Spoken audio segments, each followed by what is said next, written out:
The chair prepared for Caroline's son was small enough to fit beneath the long Chancery table, yet before noon it might carry more authority over his life than she did. Caroline Fairfax Staveley saw it the moment she entered the chamber adjoining Westminster Hall on the morning of the 12th of April, 1819.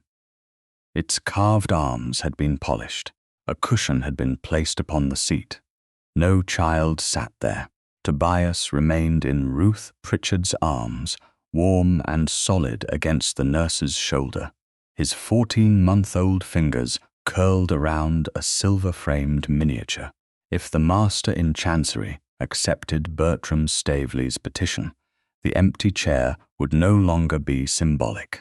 Tobias could be directed to reside at Norchester House, while men examined his maternal settlement and debated whether his mother meant to carry him beyond England.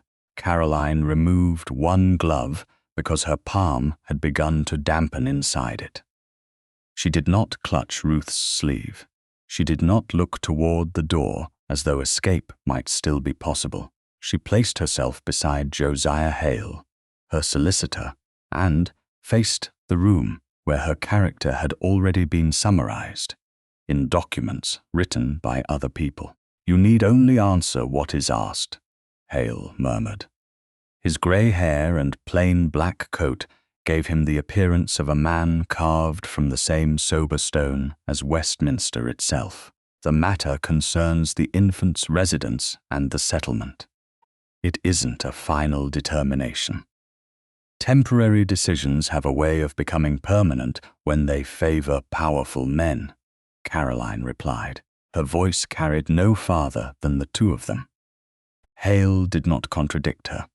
Across the chamber, Bertram Staveley stood with counsel and two clerks. Laurence's paternal cousin wore a dark blue coat, pale gloves, and an expression of reluctant duty. Anyone who did not know him might have believed he had been forced by conscience to expose a family sorrow. Caroline knew how carefully Bertram cultivated that impression. He rarely threatened when an implication would suffice. He rarely lied when 3 selected truths could produce the same injury. The affidavit before the master stated that passage from Dover had been reserved for Mrs. Caroline Fairfax and infant. It described the infant as the heir to the Dukedom of Norchester. It mentioned the funds settled upon Caroline by her mother. It did not mention that Caroline had never entered a packet office, spoken to a booking clerk, or asked to leave England. "Her Grace is present," Hale said when the clerk began taking appearances. The young man glanced at his paper. "Mrs. Fairfax is represented by Mr. Josiah Hale." Before Hale could correct him, Caroline did. "I am Caroline, Duchess of Norchester." The clerk flushed and scratched through the line. Bertram's counsel rose. "The petitioner seeks only a prudent interim direction. The child is of tender years, but he is also Marquess of Darrington and heir apparent to a considerable estate. A booking has been entered under her Grace's maiden name. Accommodation was reserved for an infant. In such circumstances, caution is not cruelty." Caroline looked at Tobias. The child had discovered his own reflection in the glass covering the miniature and was pressing his thumb against it. Caution becomes cruelty when a mother is treated as guilty before anyone asks whether she made the booking, she said. The master in Chancery, a narrow-faced gentleman with tired eyes, looked over the papers toward her. "Your Grace will have the opportunity to answer through counsel." "Yes, sir." Caroline inclined her head. She had no intention of giving Bertram the spectacle of a woman unable to govern herself. Bertram stepped forward by half a pace. "No one wishes to distress her Grace. My concern is for the infant and for property placed at risk should he leave the jurisdiction." There it was. Not Tobias's sleep, appetite, fever, laughter, or fear. Property. Jurisdiction. Risk. Tobias was discussed as though he were a sealed chest that might be removed through Dover and claimed by a foreign court. Ruth's arms tightened imperceptibly around him. Caroline noticed because she had spent 14 months learning every movement that preceded her son's discomfort. Bertram noticed nothing. "His Grace hasn't yet arrived?" the master asked. Bertram lowered his eyes with practiced regret. "My cousin was detained, sir." He has nevertheless expressed confidence in the need for intervention. The chamber door opened before the sentence had fully settled. Laurence Staveley, Duke of Norchester, entered without announcement. He did not require one. The conversation thinned around him as naturally as water dividing around stone. He wore black and charcoal, colors severe enough to make the silver beginning at one temple more visible. Nearly 2 years had passed since Caroline had seen him at this distance. Time had sharpened the planes of his face and deepened the reserve around his mouth. It had not changed the effect of his presence. Laurence had always possessed the stillness of a man who believed every emotion should first be examined in private and admitted only if it could be defended. He bowed to the master, apologized for the delay, and turned toward the table. Then he saw Tobias. The child had lifted the miniature and was studying the painted face with grave concentration. Laurence stopped. It was only one missed step, so slight that no clerk would record it. Caroline saw it. His eyes moved from the miniature to Tobias's face, then to hers. For one unguarded instant, shock stripped the ducal composure from him. Tobias knew the image. Laurence understood that at once. He understood something else as well. Caroline had not removed him from their son's world, though he had removed himself. Bertram approached. "Laurence, I'm relieved you came." Laurence did not look away from Tobias. "In this chamber, you'll address me properly." Bertram's jaw tightened. "Your Grace." A footman entered behind Laurence, carrying a compact dispatch case of dark leather reinforced with brass. He set it beside the Duke's place at the table. The lid shifted before the latch caught. Caroline glimpsed faded green ribbon and the edges of several envelopes. Her breath stopped. She knew that ribbon. She had tied the letters with it, one by one, only in memory, imagining where each might have gone after leaving her hand. 6 letters, the first sent days after she left Norchester House. The second written after the physician confirmed her pregnancy. Others written through loneliness, childbirth, fever, and the long discipline of refusing to teach Tobias contempt for a father who did not come. Laurence had brought them. Every seal appeared unbroken. The realization hurt with a precision the petition had not achieved. She had believed he read and rejected her. Instead, he had preserved her voice without ever receiving it. Laurence took his seat opposite her. Tobias turned the miniature toward him as though comparing likeness and man. Lawrence's gaze followed the movement, but he made no attempt to approach. The master touched the petition. His Grace's position is that the infant should reside at Norchester House while the disputed passage and the settlement are examined. Laurence looked toward Bertram before answering. That was the advice placed before me. And your present position? I haven't yet heard her Grace. The answer was cautious, almost bloodless, yet Bertram's eyes sharpened. The affidavit contains the relevant facts, he said. It contains your assertions, Hale replied. Bertram's counsel intervened. The commercial booking is not an assertion. It is a record. A record made by someone, Caroline said. That person has not yet been identified. The master raised one hand for quiet. A clerk reached toward the dispatch case. Are those the letters referenced in his Grace's instructions. Laurence placed his palm beside the brass latch, preventing the clerk from touching it without making a display of resistance. They were sent to me by Her Grace during our separation. Have they been reviewed for relevance? Hale asked.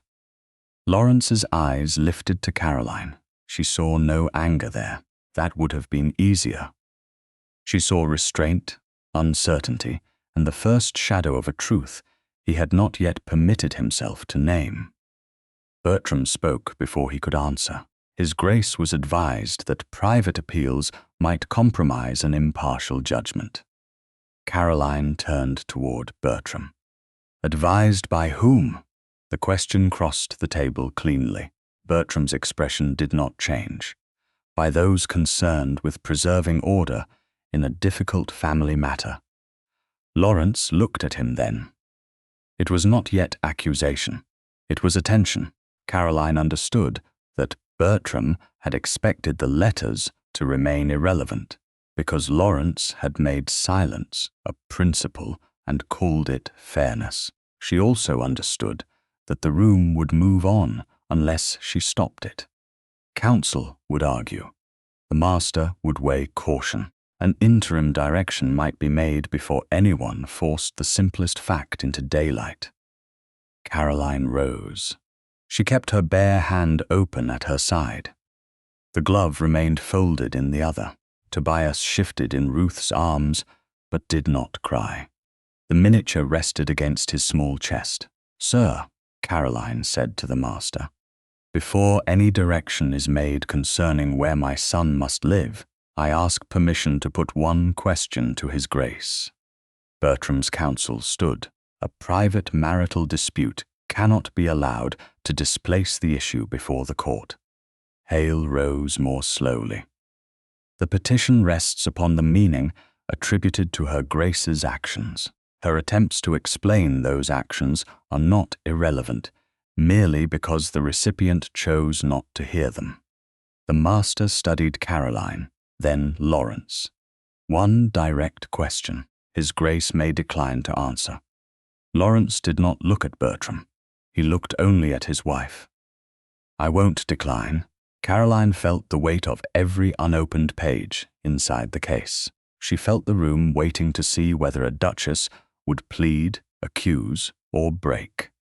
She did none of those things. "Before seeking possession of our son," she asked, "did your Grace read one letter I sent?" "No." Laurence's answer was quiet, but it altered the chamber more completely than any raised voice could have done. The clerk nearest the window stopped writing. Bertram's counsel lowered his eyes to the petition before him. Even the master in Chancery seemed to look again at the small leather dispatch case, as though 6 sealed envelopes had acquired a weight.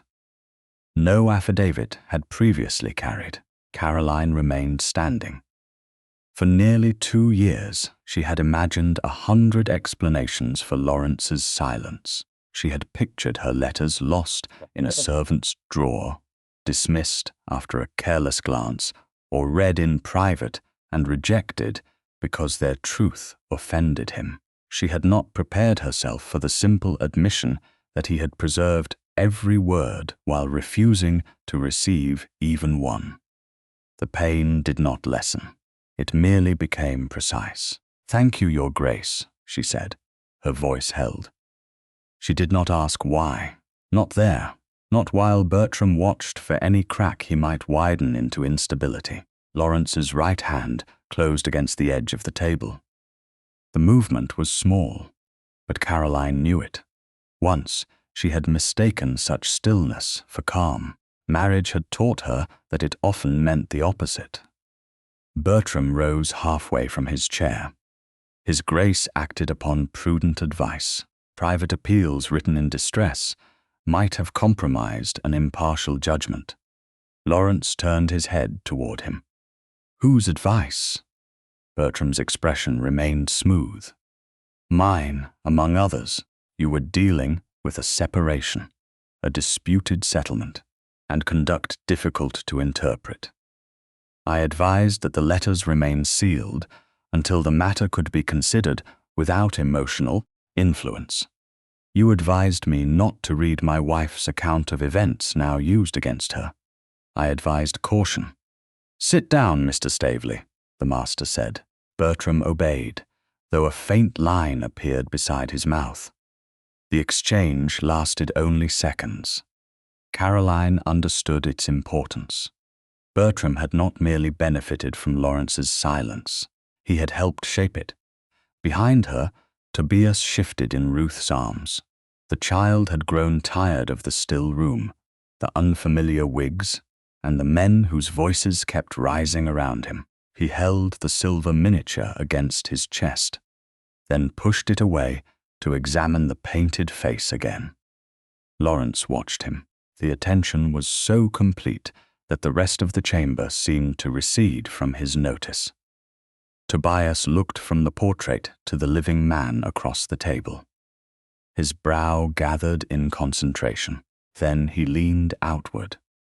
"Steady, my lord," Ruth murmured. She adjusted her hold, but Tobias resisted with the determined weight of a child who had discovered something more important than comfort. The miniature slipped from his fingers. It struck the carpet with a soft, metallic sound and rolled beneath the edge of the table. A footman stepped forward. Laurence moved first. He pushed back his chair, bent, and retrieved the silver frame before anyone else reached it. For one suspended moment he remained crouched, the miniature in his hand. The painted likeness showed a younger man, less severe around the mouth and untouched by the silver now visible at one temple. Laurence looked at it, then lifted his gaze to Tobias. The child became utterly still. "Does he know me?" Laurence asked. The question was scarcely louder than breath.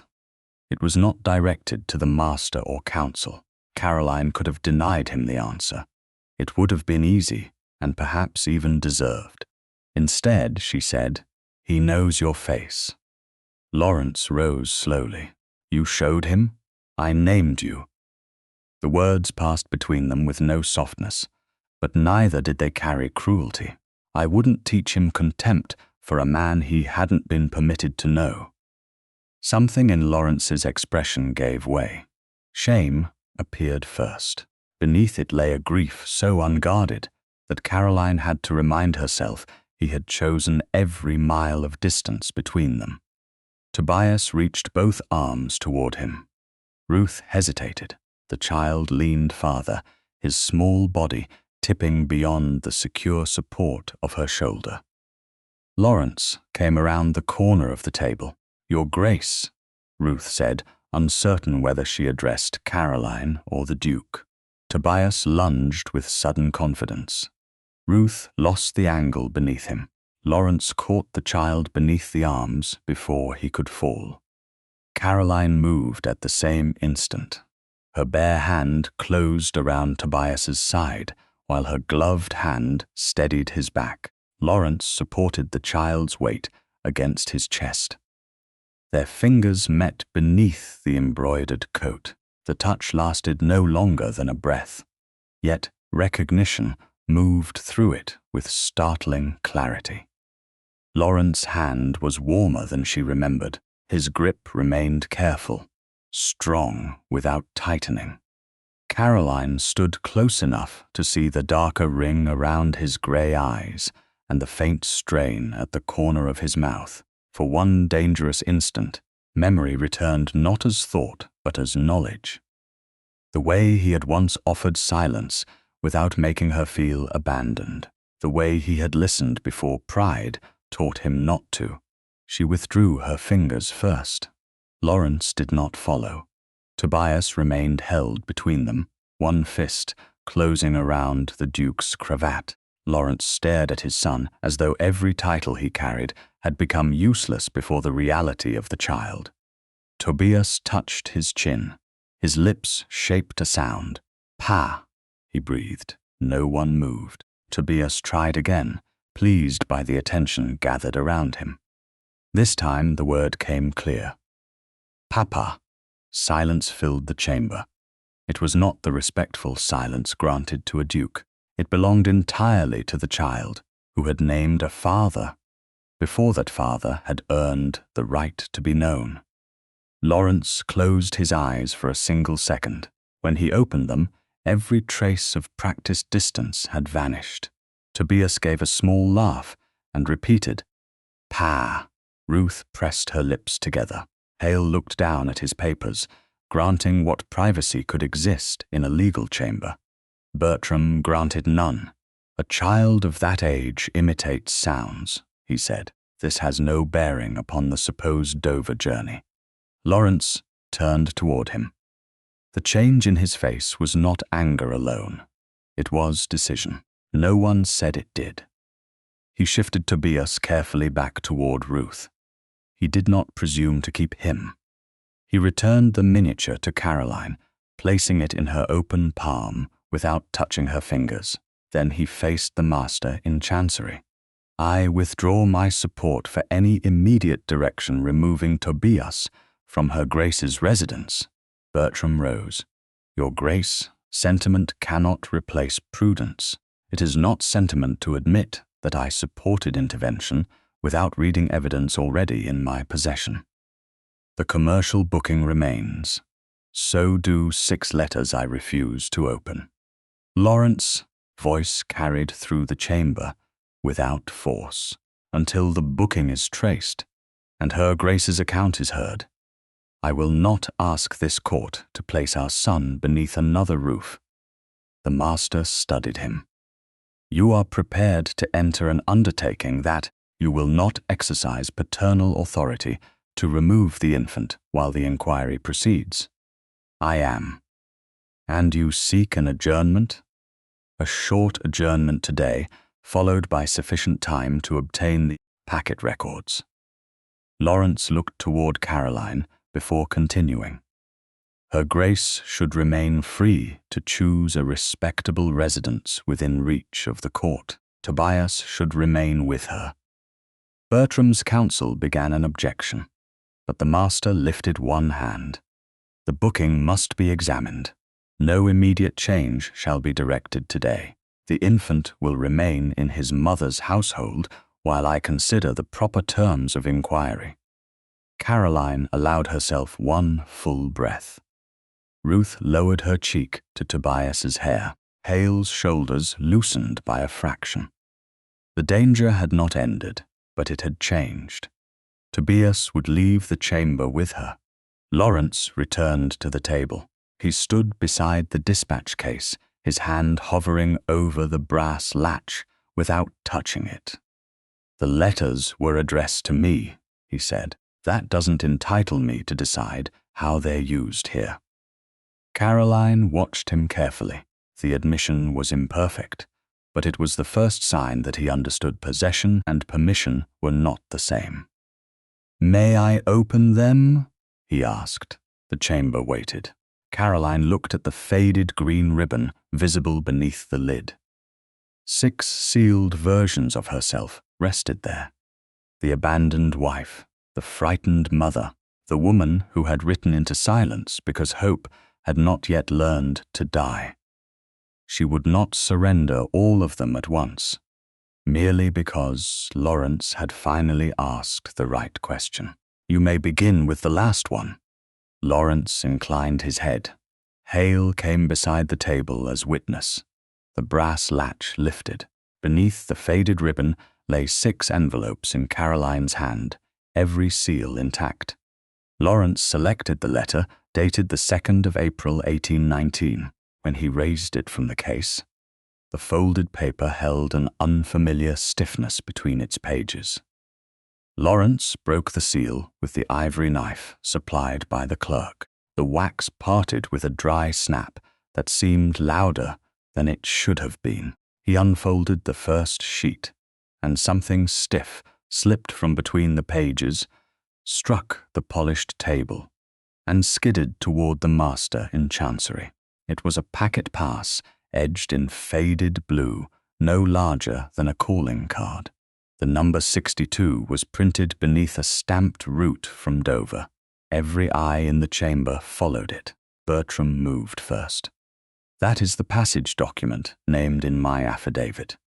Josiah Hale placed 2 fingers beside the card without lifting it. Then its location, when discovered, should be entered before anyone interprets it. The master nodded toward the clerk. "Record that packet pass number 60, 2 fell from the letter opened by His Grace in the presence of this chamber." The clerk wrote quickly. Laurence did not reach for the pass. He stared at Caroline's handwriting. Her name for him stood alone at the top of the page, without title or ceremony. Laurence. For a moment, the word appeared to hold him more firmly than any accusation could have done. "Read the date," the master said. Lawrence's voice remained controlled. 2nd April, 1819. Caroline watched Bertram. His expression did not change, but his shoulders became very still. Laurence began to read. "Bertram came to Fairfax House this afternoon. He placed the enclosed pass upon my writing desk and told me that within a week, London would believe I meant to carry Tobias out of England." A murmur moved through the observers. The master raised one hand and the room settled. Laurence continued, "I have made no reservation. I have spoken to no packet agent. I will not remove our son from England, nor will I permit your cousin to manufacture my silence into consent." Bertram's counsel rose.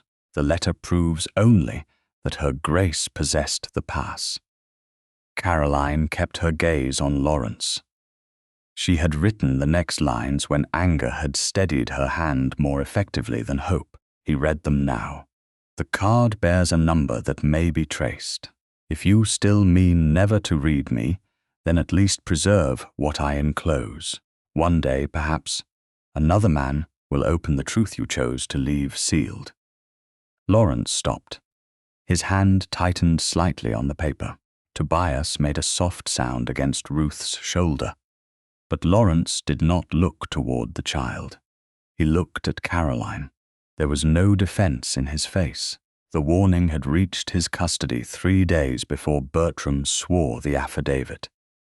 It had remained sealed while Laurence accepted the very accusation Caroline had predicted. The master held out his hand. Hale passed him the blue-edged card by its corners. "Packet pass number 62, the master said. "Dover route. The name entered is Mrs. Caroline Fairfax and infant. A style Her Grace does not ordinarily use," Hale observed, "and one that removes both of her title and her married name." Bertram leaned forward. A woman seeking concealment would hardly travel as Duchess of Norchester. Caroline turned to him. Nor would a woman seeking concealment send the pass to the husband she intended to deceive. His gaze met hers. For the first time that morning, his polished concern thinned into something harder. Laurence lowered the letter. "You went to Fairfax House on the 2nd of April?" Bertram's counsel began to object, but the master spoke first. "Mr. Staveley will answer only what concerns the immediate inquiry." Bertram inclined his head. "I called upon Her Grace regarding Tobias and the settlement." "Did you place this pass on her desk?" Laurence asked. "I delivered a warning that troubling information had reached me. That isn't what I asked." "Your Grace," the master cautioned, "this is not an examination by private authority." Laurence's jaw tightened. "No, sir." He turned back to Bertram. "Then the question may be put in the proper form." Bertram folded his hands. "Her Grace may have misunderstood what was said." Caroline felt anger rise, clean and cold. "I understood that you knew the booking existed before you accused me of creating it." Bertram's counsel stood again. "The letter may have been written after Her Grace arranged the passage herself. The pass could have been sent to His Grace to create an appearance of warning." "Convenient," Hale said, "especially if one assumes His Grace would never open it." Laurence's attention shifted. You advised me to leave the letters sealed. Bertram did not look away. I advised that emotional appeals should not compromise impartial judgment. You knew they were preserved unopened. You told me they were. The answer entered the room like another piece of evidence. Caroline saw Laurence understand the implication. Bertram had not merely hoped the letters would remain silent. He had helped make silence appear honorable. He had known that any warning Caroline sent would be locked away in the dispatch case.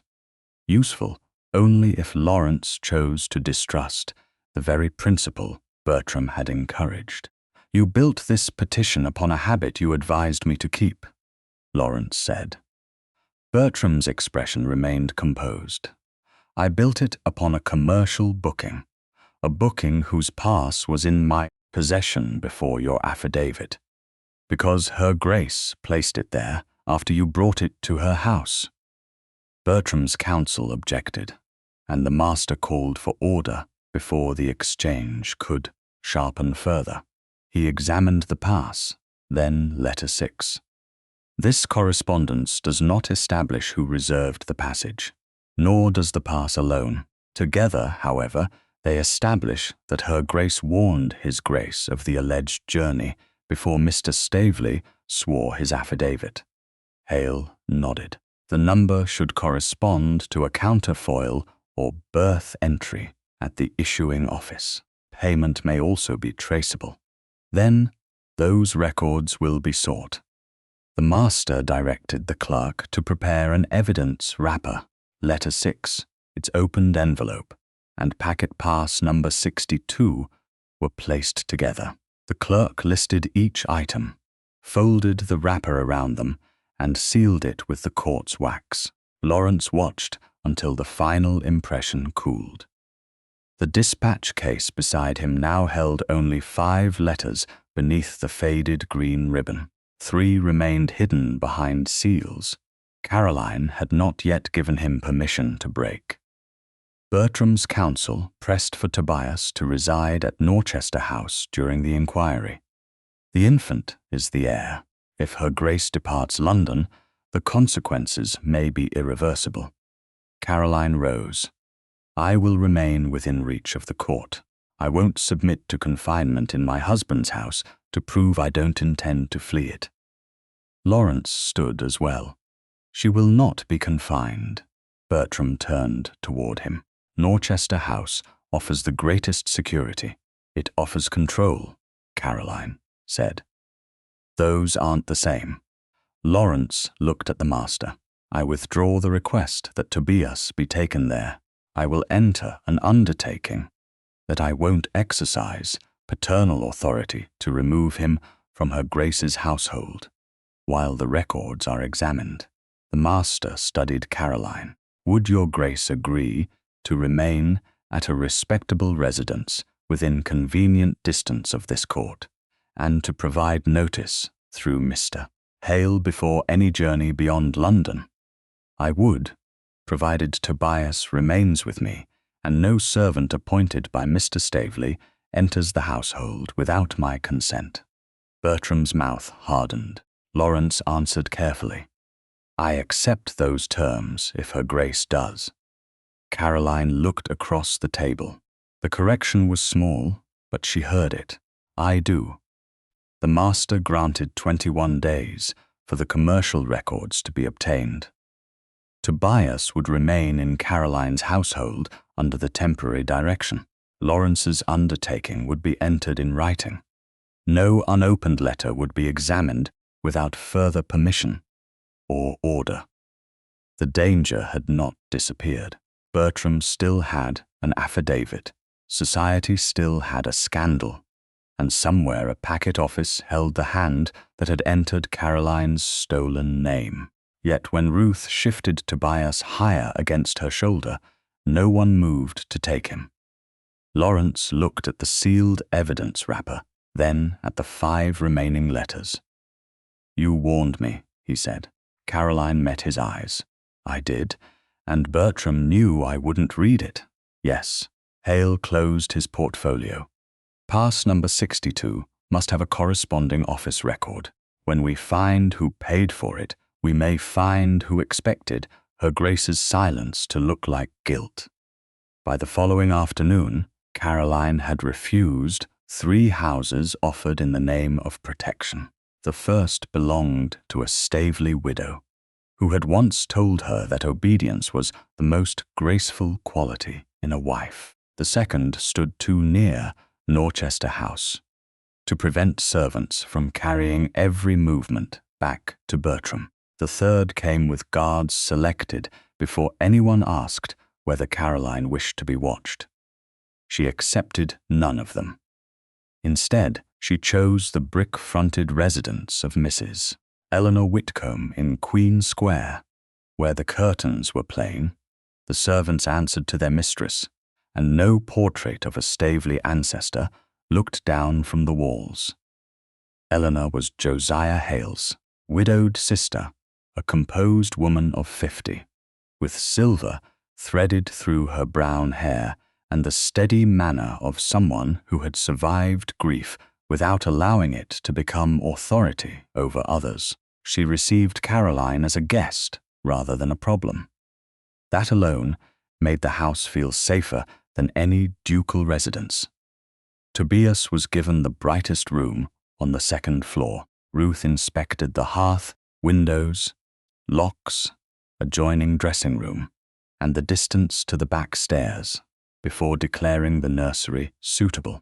Caroline approved the nursery maid, chose which footman would carry legal messages, and instructed that no caller be admitted without a card and her consent. Laurence waited in the drawing room while she made every decision. He did not send a servant upstairs to hurry her. When Caroline returned, she found him standing near the unlit fireplace with Hale. A short list rested on the table between them. His Grace has proposed 4 men for the exterior watch, Hale said. All former estate retainers. None currently serves, Mr. Bertram Staveley. Caroline took the paper. Where would they stand?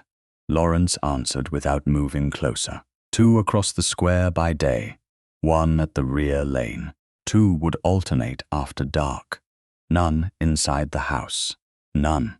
They won't question my callers. They won't. They won't follow my carriage unless I ask. A pause came before his reply, not refusal. Habit. They won't. Caroline read each name. One man's brother had worked under Bertram in the estate office. She struck him from the list. These 3. No 4th unless Mr. Hale and I approve him. Laurence glanced at the alteration, then inclined his head. Agreed. It was not trust. Trust could not be restored by a duke, accepting one corrected list. Yet the absence of argument mattered because argument had once followed every boundary she drew. Eleanor entered, carrying a tea tray with the assistance of a maid. I don't permit legal warfare before the second cup, she said. My late husband attempted it once. I gave his papers to the footman until he remembered his manners. Hale's mouth nearly softened into a smile. Tobias sat on the carpet near Ruth, striking a wooden ring against the leg of a chair. Laurence looked toward him at once. The child paused, studied the man who resembled the miniature, then turned his attention back to the ring. Laurence remained where he was. Caroline saw how the dismissal reached him. Tobias had named him in Chancery, but naming was not knowing. You may sit nearer, she said. Laurence looked at her rather than moving immediately. Are you certain? He knows your face. He doesn't know your manner.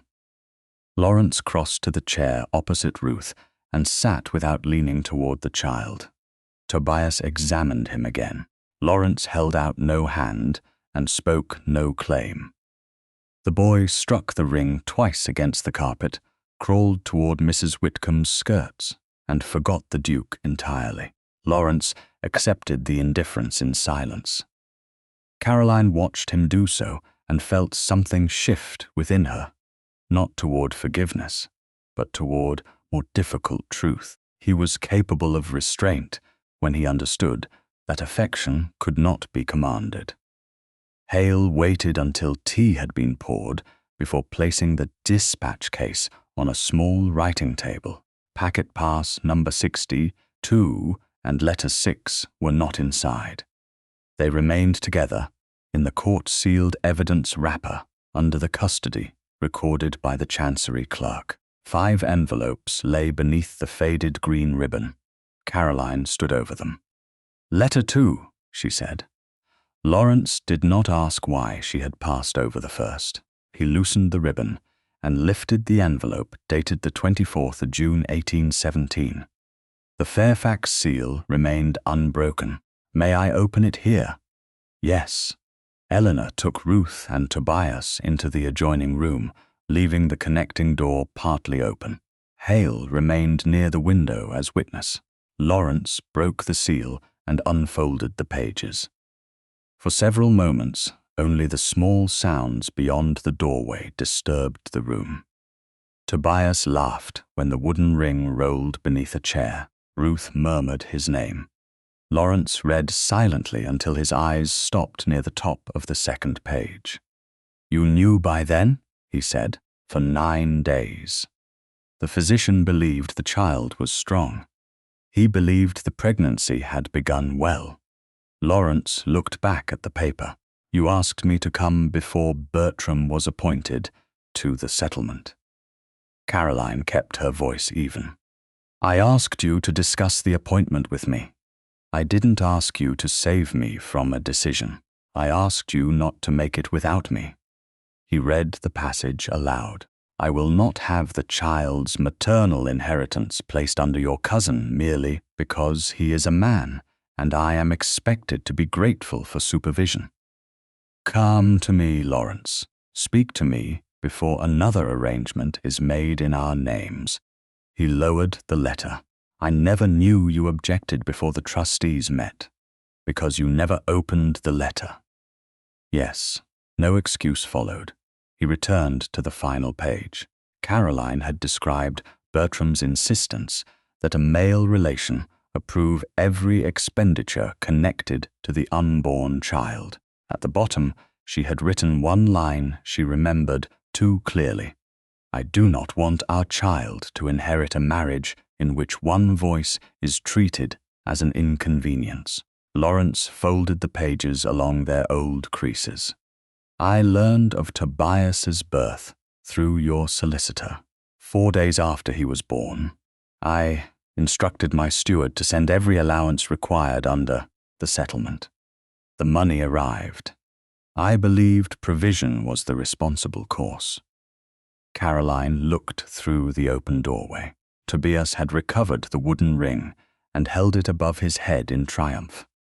Provision paid for milk, coal, linen, and the physician. Laurence's gaze remained on her. It didn't sit beside him when fever made him struggle to breathe. The color left his face. "I was informed of the fever months later through an account." "You were informed of the cost." Silence gathered. Laurence looked toward the adjoining room, where Tobias's laughter had softened into drowsy murmurs. "Not the night," he said.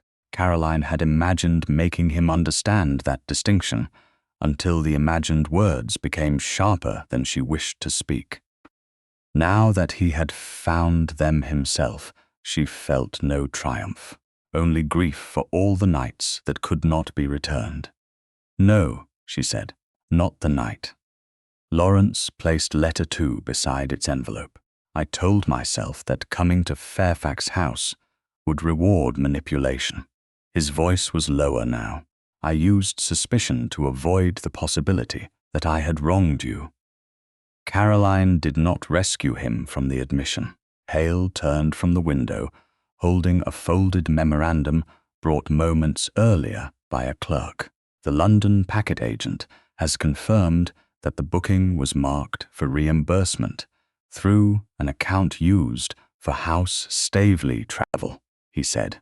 "The entry does not yet name the person who paid, but the mark was not available to the public. Laurence's attention sharpened. Who was authorized to use it? Several household men over the years. We'll need the ledger and the booking clerk. Caroline looked at the 5 letters beneath the ribbon, then at the memorandum. We go tomorrow. Laurence said, I'll accompany you. You may attend, she replied. Mr. Hale and I will ask the questions. Agreed. They left the house shortly before 5. Eleanor kept Tobias and Ruth upstairs, while Caroline descended to the waiting carriage. Laurence reached the pavement first. By habit, he might once have taken her arm before she could refuse. Instead, he turned and offered one open hand. Then he waited.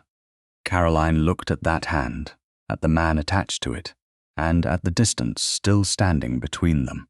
At last, she placed her gloved fingers in his. His hand closed only enough to steady her. The moment her foot reached the carriage step, he released her. The London packet agent's office stood in a narrow street off Lombard Street, where carts crowded the paving stones and clerks moved beneath swinging signs painted with ships, anchors, and ports. By 10 o'clock, the air already smelled of damp wool, sealing wax, horse sweat, and river fog. Caroline stepped down from Mrs. Whitcomb's carriage with Josiah Hale beside her. Laurence followed from his own carriage and stopped at the foot of the office steps. He did not offer his hand. The courtesy he had been permitted the previous evening had not become a permanent right. Caroline noticed that he understood. A clerk from Chancery had provided Hale with a certified description of packet pass number 62, including the Dover route, the printed number, the entered name, and the fact that the original remained sealed with letter 6 under court custody. The document in Hale's portfolio was only a record. The unique pass itself had not left Westminster. That certainty steadied Caroline as she entered the building. Too much of her fate had already rested in objects kept beyond her sight. At least this one had a recorded location. The senior agent, Mr. Copley, received them in a cramped counting room lined with pigeonholes and leather-bound ledgers. He was a broad man with thinning hair and ink across 2 fingers. He bowed deeply to Laurence, less deeply to Caroline, and looked at Hale as though solicitors were a form of weather best endured with closed shutters. Your Grace, I'm honored. Had I known House Staveley required an appointment, I'd have arranged for my senior partner to attend. Laurence glanced toward Caroline. Her Grace requested the inquiry. You'll answer, Mr. Hale, and any questions she puts to you. Copley's expression shifted. Of course. Hale placed the certified memorandum upon the desk. We require the entry connected to pass number 62, Dover route. Entered for Mrs. Caroline Fairfax and infant. The agent read the name, then looked at Caroline's wedding ring before lowering his eyes. That would have been made earlier this month. On or near the 1st of April, Hale said. The booking has been cited in proceedings before the Master in Chancery. Copley's fingers paused upon the paper. I see. Do you? Caroline asked. He looked at her properly then. Your Grace, I mean no disrespect. Then tell me whether I stood in this office and booked passage. I couldn't say without the ledger and the clerk who entered it. Then bring both. Copley called for the April booking book and sent a junior clerk to locate the man who had been at the desk near closing on the day in question. While they waited, Laurence remained near the door rather than placing himself at Copley's shoulder. He could have converted the inquiry into a ducal command with one sentence. Instead, he let Hale occupy the desk and Caroline stand where the agent could not pretend she was merely the subject of someone else's concern. The ledger arrived first, a heavy volume bound in brown calf. Copley ran one finger down the page. Here, pass 62, Dover packet. 2 places adjusted for a cradle rather than full second accommodation. Hale leaned closer. Name? Mrs. Caroline Fairfax and infant. Paid how? Cash. By whom? The entry does not state. Caroline noticed a narrow mark drawn beside the booking. A slanted line crossed twice near the margin. What does that signify? Copley closed his mouth before answering. A household account expected to seek reimbursement. Which household? Hale asked. Copley's eyes moved toward Laurence. The Duke gave him no relief. Answer. The mark is used for Staveley business.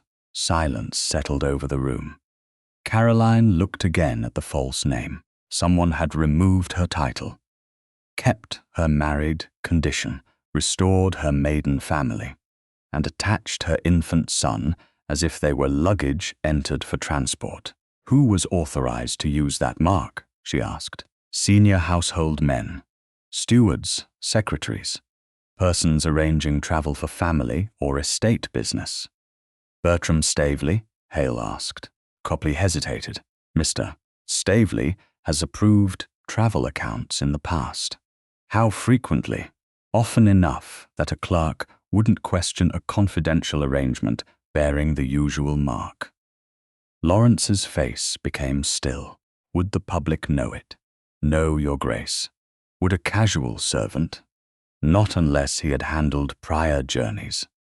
The junior clerk returned with a narrow young man named Mr.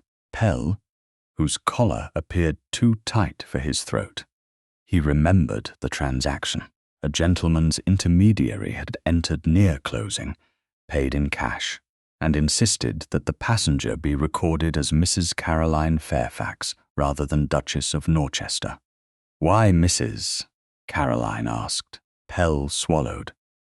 He said the lady wished to travel quietly under her family name, but not to be mistaken for an unmarried woman. He said she was separated from her husband and feared recognition. Did you see the lady? No, Your Grace. Did you receive a note in her hand? No. Did anyone produce authority signed by me? No, Hale asked. Then why did you accept the instruction? Pell looked at Copley and then at Laurence. The man knew the Staveley account mark. He named 2 previous journeys arranged through this office. He also carried the wording from an old traveling label. Caroline's breath shortened. What wording? Caroline Fairfax, Fairfax House, Richmond. The room seemed to narrow around the name of her childhood home. Was the label itself shown to you? A small card, Your Grace, cream-colored, with the address printed beneath the name. It looked used. Did the intermediary leave it? No, he put it back into his pocket. Describe him. Pell offered a dark coat, a brown hat, and the speech of an educated servant or confidential clerk. Nothing distinctive enough to identify a stranger in London. Hale asked whether the original ledger could be marked and protected until the master in Chancery directed certified production. Copley agreed with visible reluctance. A clerk prepared a memorandum of the page, the account mark, and Pell's statement. Laurence signed only as a witness to what had been shown, not as the man directing the record. Caroline watched him do so. He did not claim the discovery. He did not turn it into evidence of his own protection. Can you identify the person if you see him again? Hale asked Pell. I believe so. Then you may be required to give a statement.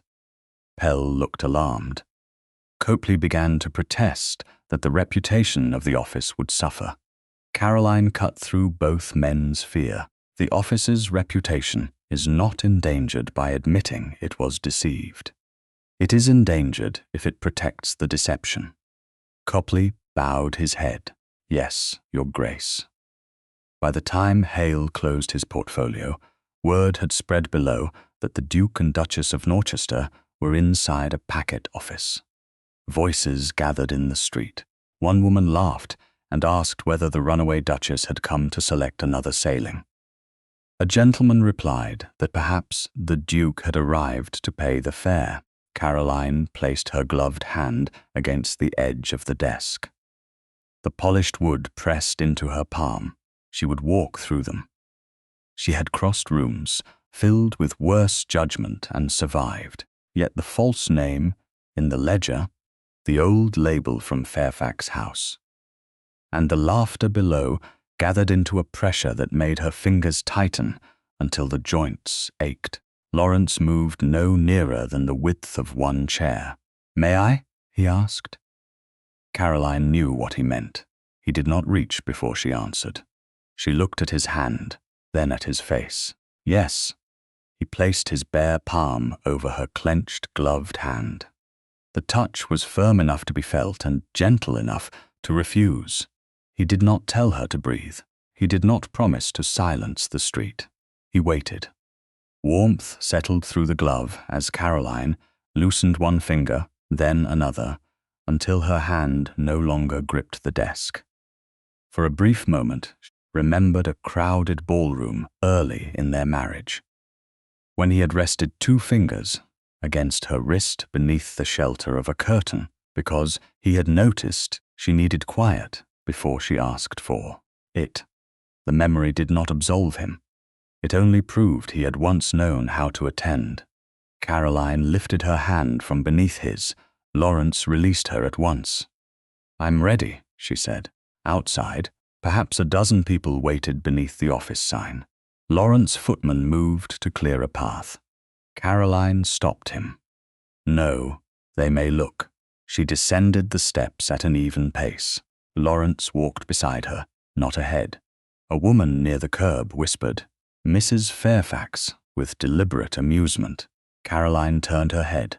"Her Grace will do." The woman's smile vanished. Caroline entered the carriage without assistance and took the forward-facing seat. Hale joined her with the memorandum. Laurence remained on the pavement until she looked through the open door. "Fairfax House tomorrow," she said. Letter 3 was written there. "If it is to be opened, it will be opened where I wrote it." Laurence inclined his head. "As you choose." Caroline glanced once toward Hale's portfolio. Somewhere in Richmond, an old cupboard or drawer had surrendered the name now used against her. Tomorrow she would discover who had opened it.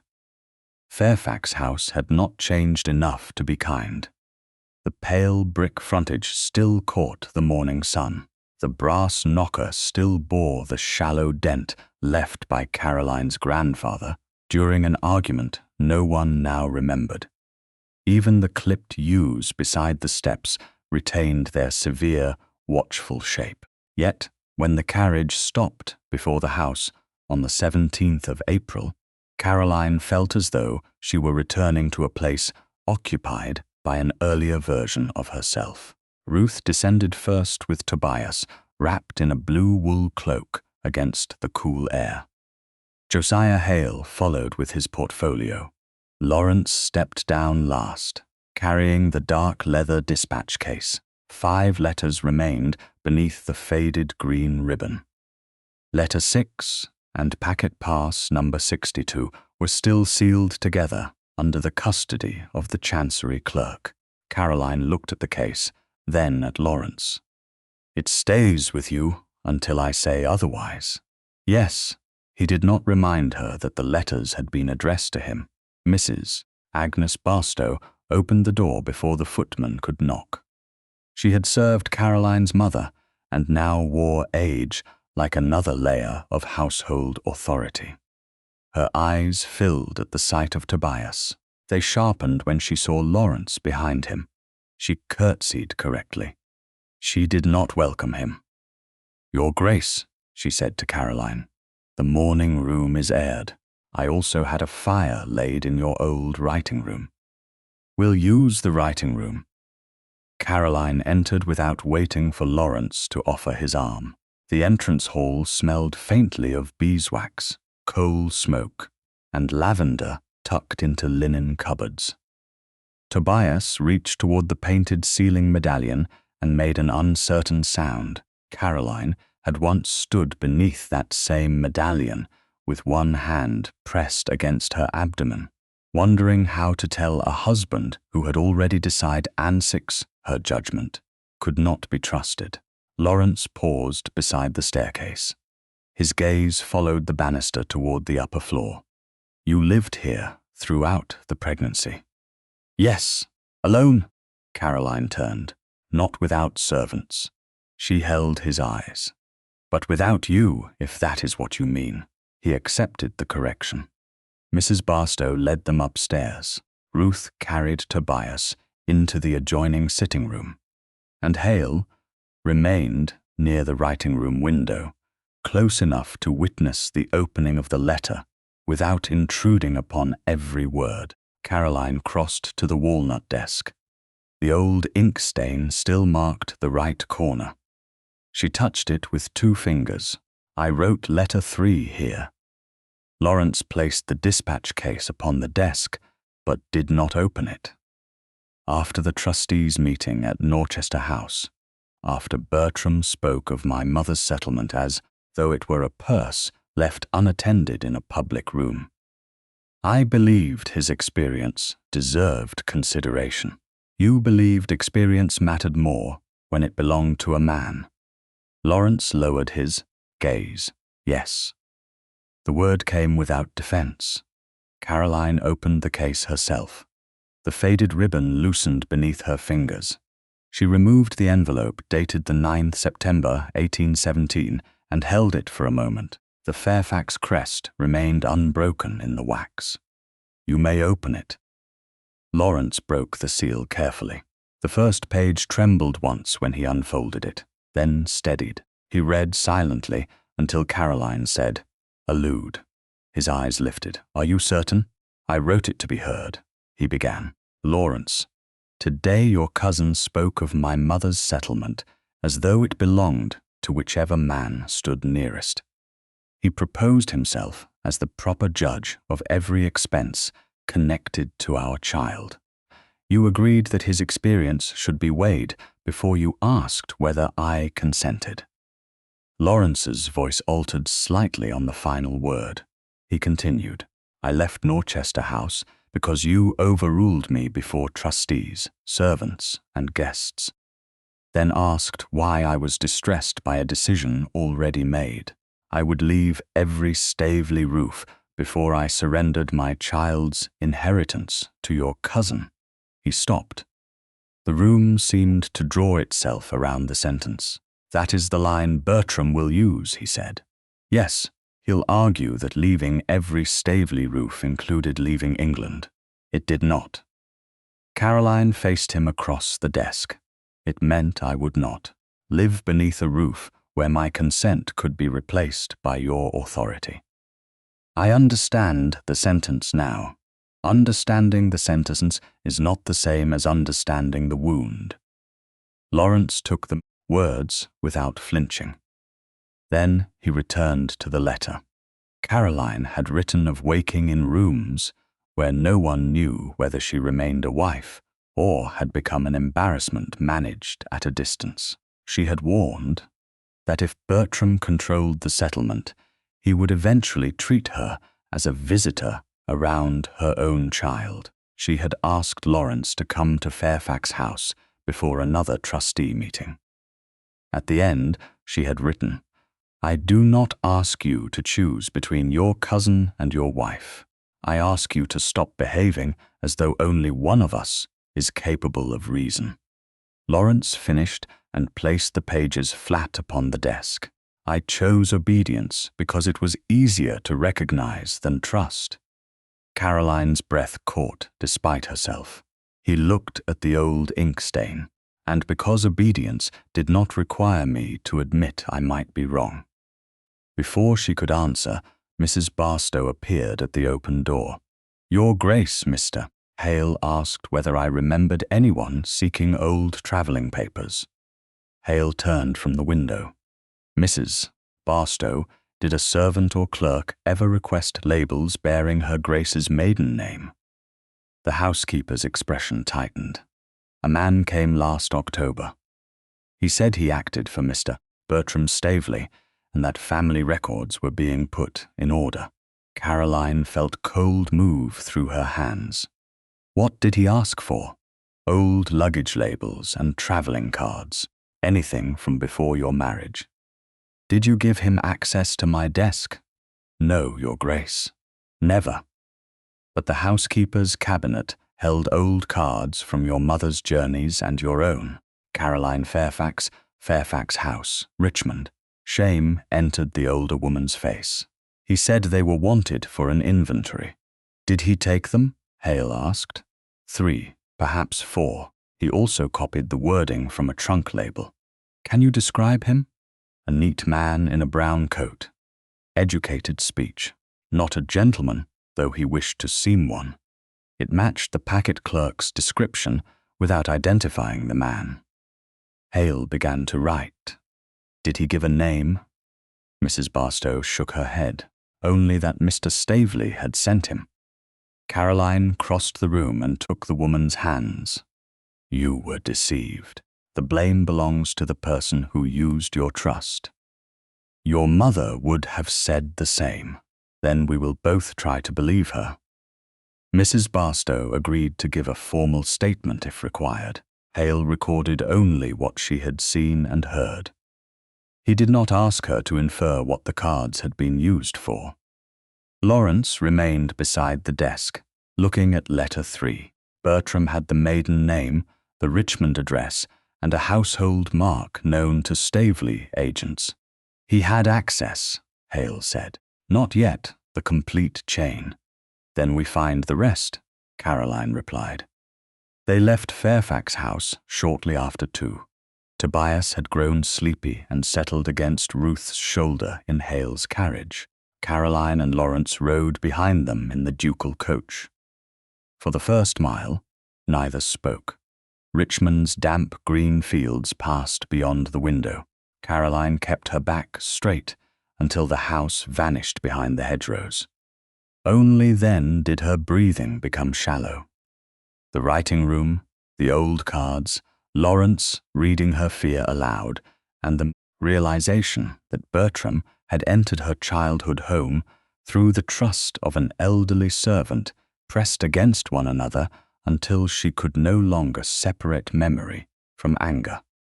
Laurence noticed. He did not ask whether she was ill. He did not order the carriage stopped. He removed one glove and placed his open hand on the seat between them, palm upward. Then he waited. Caroline looked at that hand for several breaths. Yesterday, he had touched her only after asking. Today, he offered without assuming she would accept. She removed her glove and placed her bare hand in his. Laurence's fingers closed gently, leaving room for her to withdraw. She did not. The carriage rolled toward London while they sat in silence, joined by no promise greater than the fact that he had offered and she had chosen. Near Hammersmith, Hale's carriage slowed ahead. A mounted clerk waited beside the road with a folded message.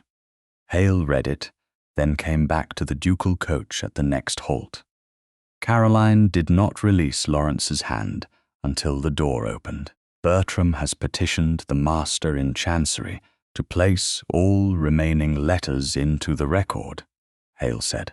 His counsel has quoted the line about leaving every Staveley roof. Caroline looked at letter 3's broken seal inside the dispatch case opposite her. The private boundary she had written in this house was already moving toward a public room. The preliminary sitting on the 19th April began with the scrape of chairs and the rustle of papers. But Caroline would remember it for the moment her private grief became public property. Tobias remained at Queen Square with Ruth Pritchard and Mrs. Whitcomb. Caroline had chosen not to bring him into another room where his presence might be weighed as evidence or sentiment. The chamber was larger, than the one used a week earlier, though not large enough to soften the attention directed toward her.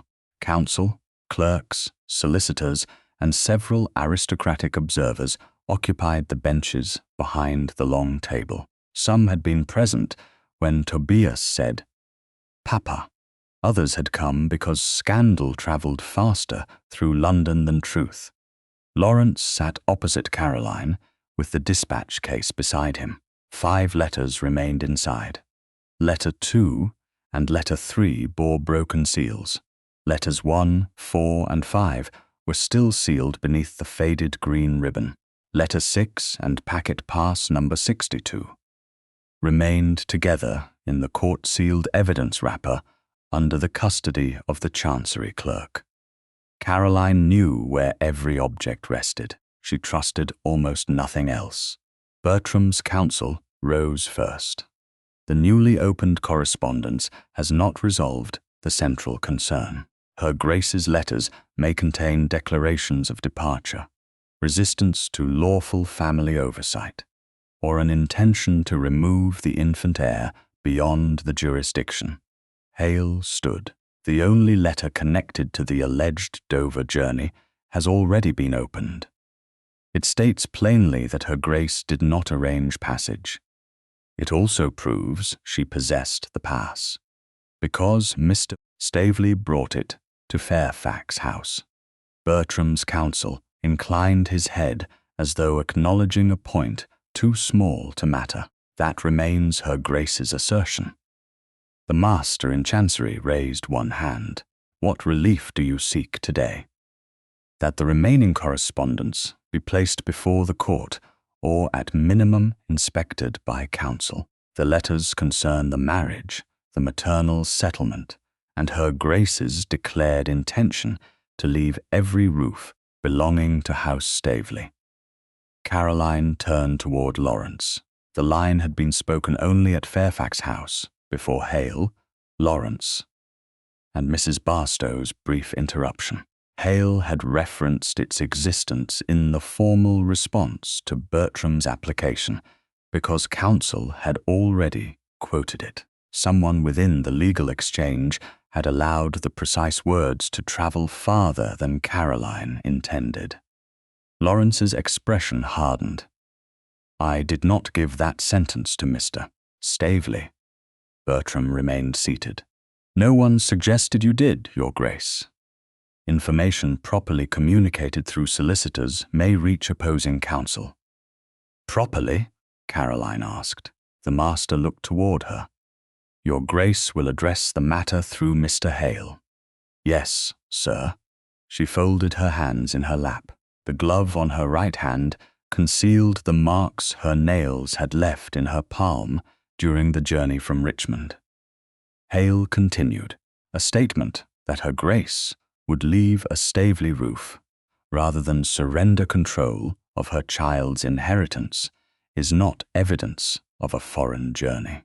It is a refusal to reside under coercive terms.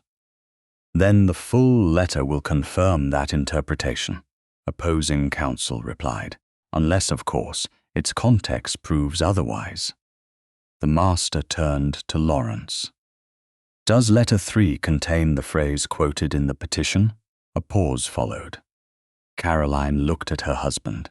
In the carriage from Richmond, she had placed her hand in his and kept it there until Hale's message arrived. She had allowed silence between them to become something other than punishment. She had not given Laurence authority over the words she wrote while pregnant and abandoned. Those were not the same gift. Laurence looked at the dispatch case.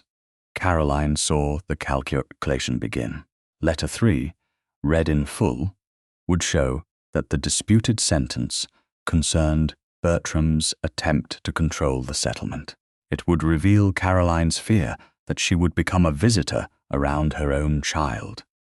It would make the Dover interpretation appear cruel and absurd. Laurence had always trusted complete records more than human judgment. Documents, once arranged in sequence, seemed safer to him than memory or feeling. It does, he said, but the line has been stripped of its meaning. Hale turned toward him. Your Grace, Her Grace, has not consented to public production of that letter. Laurence's eyes met Caroline's. The letter clears her. That isn't the question, Hale said. Bertram's counsel stepped forward. His Grace is the recipient and current possessor. If he authorizes quotation, the court may consider the relevant passage. Caroline waited. Laurence could still ask her. One question would preserve the distinction he had begun to learn. May I? He did not ask. He placed his hand upon the brass latch. I authorize counsel to read the relevant passage with the sentences surrounding it. For one instant, nothing moved. Then Hale said, very quietly, Your Grace, it was not respect, it was warning. A clerk opened the dispatch case under observation. Letter 3 was removed and carried forward. Caroline watched the pages change hands. She had written them at a walnut desk in Richmond while carrying Laurence's child. She had sealed them with the Fairfax crest and sent them to one man. Now strangers unfolded them beneath the grey light of a legal chamber. Bertram's counsel began with the dispute over the maternal settlement. Then he read farther than Caroline expected.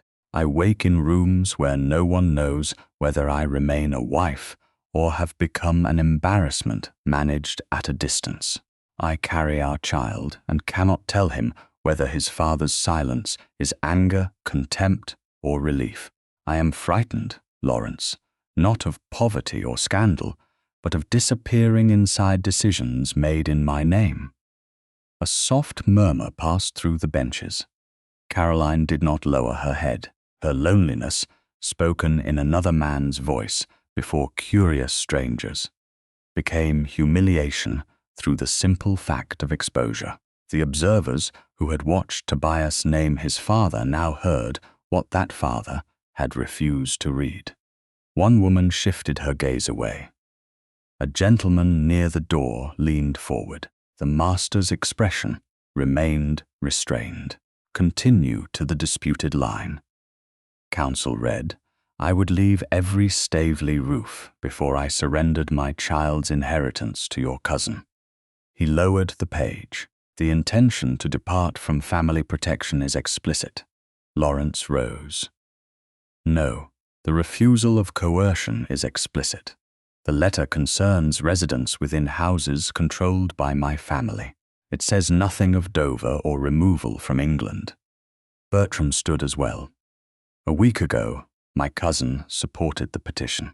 Now every word favors his wife because guilt has replaced judgment. A week ago, I had not read what I should have read 2 years ago. Laurence's voice carried through the chamber. My failure does not convert her meaning into yours, nor does remorse erase the risk to the heir. There was no risk from her. Laurence's defense came sharp and immediate. It would have mattered more if he had not first delivered the weapon. The master called for order. Hale requested the immediate return of letter 3 and protection of the remaining correspondence. Bertram's counsel argued that letters 1, 4, and 5 might contain further declarations. While the men disputed inspection, Caroline looked at Laurence. He saw at last that her stillness was not composure. Her spine remained straight because she would not allow Bertram the satisfaction of seeing her fold. Her gloved fingers pressed so hard against one another that the seams bit into her skin. Laurence came around the corner of the table, his hand lifted toward her arm. Then he saw the refusal in her posture and stopped before touching her. Caroline, he said under his breath. She rose. The chamber quieted. The deepest harm isn't Mr. Staveley's interpretation, she said. Her gaze remained on Laurence. He has always interpreted women according to his convenience. The harm is that my husband refused my voice when it belonged to me, then valued it when it became useful to him. Laurence went pale. I believed the full letter would clear you. You believed usefulness gave you permission. I was wrong. The words came without defense, but they came after the injury. Caroline turned to the master. I withdraw consent for any unopened letter to be examined. Letter 3 was not offered by me. I ask that it be returned, and that all correspondence be placed in neutral custody until I decide what may enter the record. Bertram's counsel objected that evidence could not be hidden behind marital privacy. Hale answered that the letters would be preserved, not destroyed or concealed, and that commercial records already offered the proper means of testing the Dover allegation. After brief consideration, the master directed that letter 3 be returned to the dispatch case, pending formal transfer. No further seal would be broken that day. The remaining letters would be placed with a neutral custodian under receipt.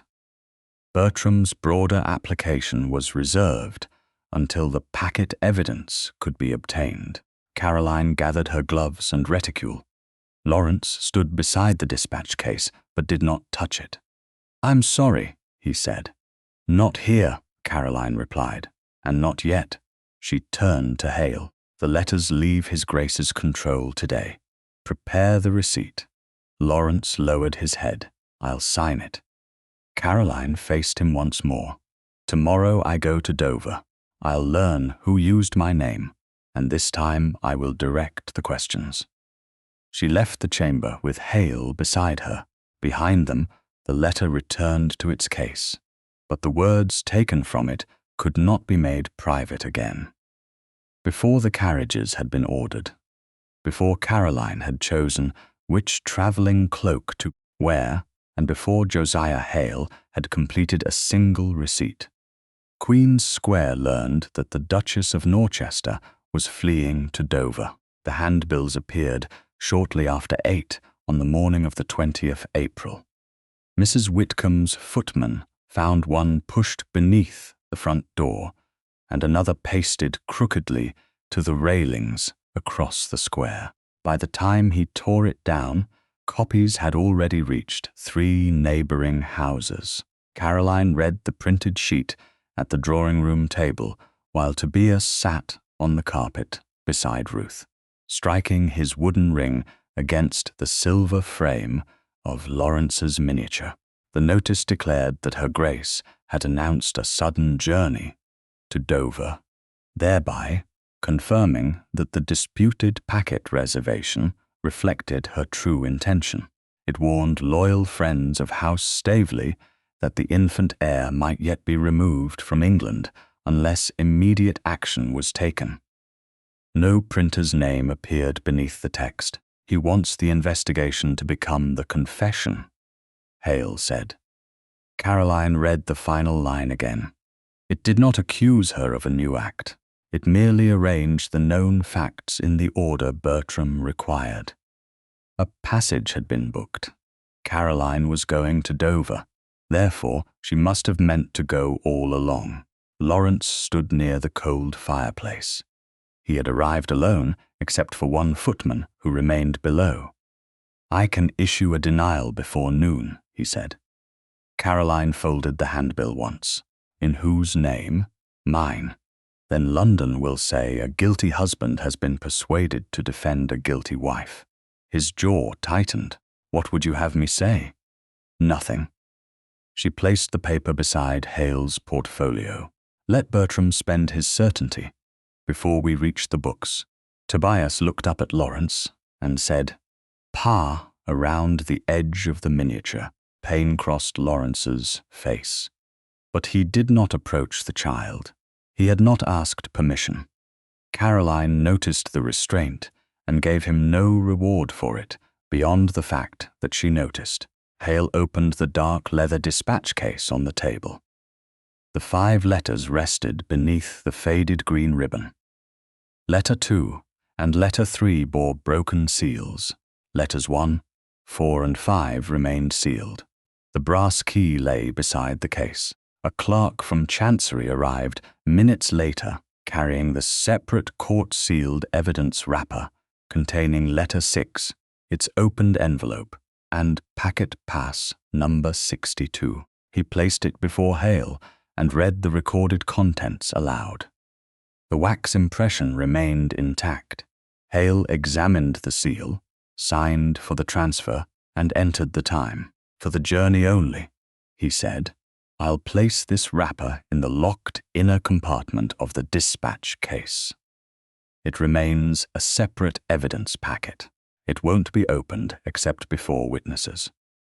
Caroline watched him slide the wrapper into the narrow inner compartment beneath the hinged tray. The 5 personal letters remained above it, physically separate from the evidence. Hale closed the compartment, then looked to her. "Your instructions regarding use. Letter 6 and the packet pass may be produced before the master in Chancery." Hale wrote, "Letter 3 is not to be quoted again unless I expressly authorize it." He wrote that as well. "Letter 2 remains private.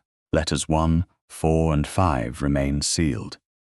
Laurence's gaze moved toward the unbroken wax on letter 4, then returned to Caroline. "Agreed." "The agreement is mine to give," she said. Shame touched his face. "Yes, I know." Hale prepared one consolidated receipt listing the case, key, ribbon, 5 letters, and the separately sealed evidence wrapper now secured inside the inner compartment. Laurence read every line before signing. Then he picked up the brass key. For 1 second, his fingers closed around it with the old instinct of possession. He placed it in Hale's open palm. "There is something I must say," he said. Caroline remained beside the table. "You may say it here." Mrs. Whitcomb was seated near the window. Ruth remained with Tobias. Hale did not leave. A public violation did not deserve the protection of a private apology. Laurence faced Caroline. "I spent your confidence because I believed I could defend you better than you could defend yourself." No speech followed. No careful analysis of intention, pride, or duty. He allowed the sentence to stand in its ugliness. "I had no right," he added. Caroline looked at the hand that had surrendered the key. "No, you didn't. I'm sorry. You have named what you did." Her voice remained steady. "That matters. It isn't forgiveness. I understand." She believed that he did, at least in that moment. Belief was not trust, but neither was it nothing. Hale locked the case and placed the key in an inside pocket of his coat. "We should settle the journey." Caroline turned from Laurence. "Mr. Hale and I travel in the first carriage. The dispatch case remains beneath the forward seat, secured by strap and never out of your sight." "Agreed," Hale said. "His Grace may follow in the second carriage." Laurence waited for her conditions. "I ask the questions at Dover. Mr. Hale secures the records. You don't threaten a clerk's employment, wages, references, tenancy, or reputation." "I won't. You don't offer money for testimony." "No. If I tell you to leave a room, you leave." A pause came before his reply. "I'll leave." He had wanted to promise that she would never need to ask. Caroline saw it in his face. This time, he did not turn his intentions into the center of the agreement. Upstairs, she said farewell to Tobias. He was too young to understand Dover or Chancery. He understood only that his mother had changed her dress and that Ruth was not preparing his outdoor cloak. He clung to Caroline's sleeve and protested when she passed him back. Caroline pressed her lips to his hair. "Mama will return." Ruth met her eyes. "He'll remain here, Your Grace. No one will enter the nursery without Mrs. Whitcomb's approval." 3 guards chosen by Caroline watched the square. None belonged inside the house. Whitcomb promised to admit no Staveley servant without written authorization from Caroline or Hale. Laurence did not ask to hold Tobias before leaving. When the child reached toward the miniature rather than toward him, Laurence looked away first. They departed before noon in 2 travelling carriages. Spring rain darkened the road beyond London, then softened into mist as they crossed Kent. Caroline and Hale occupied the first carriage with the locked dispatch case strapped beneath the forward seat. Laurence followed with 2 trusted men selected from the approved watch. At every posting in, Hale remained close enough to see the case while horses were changed.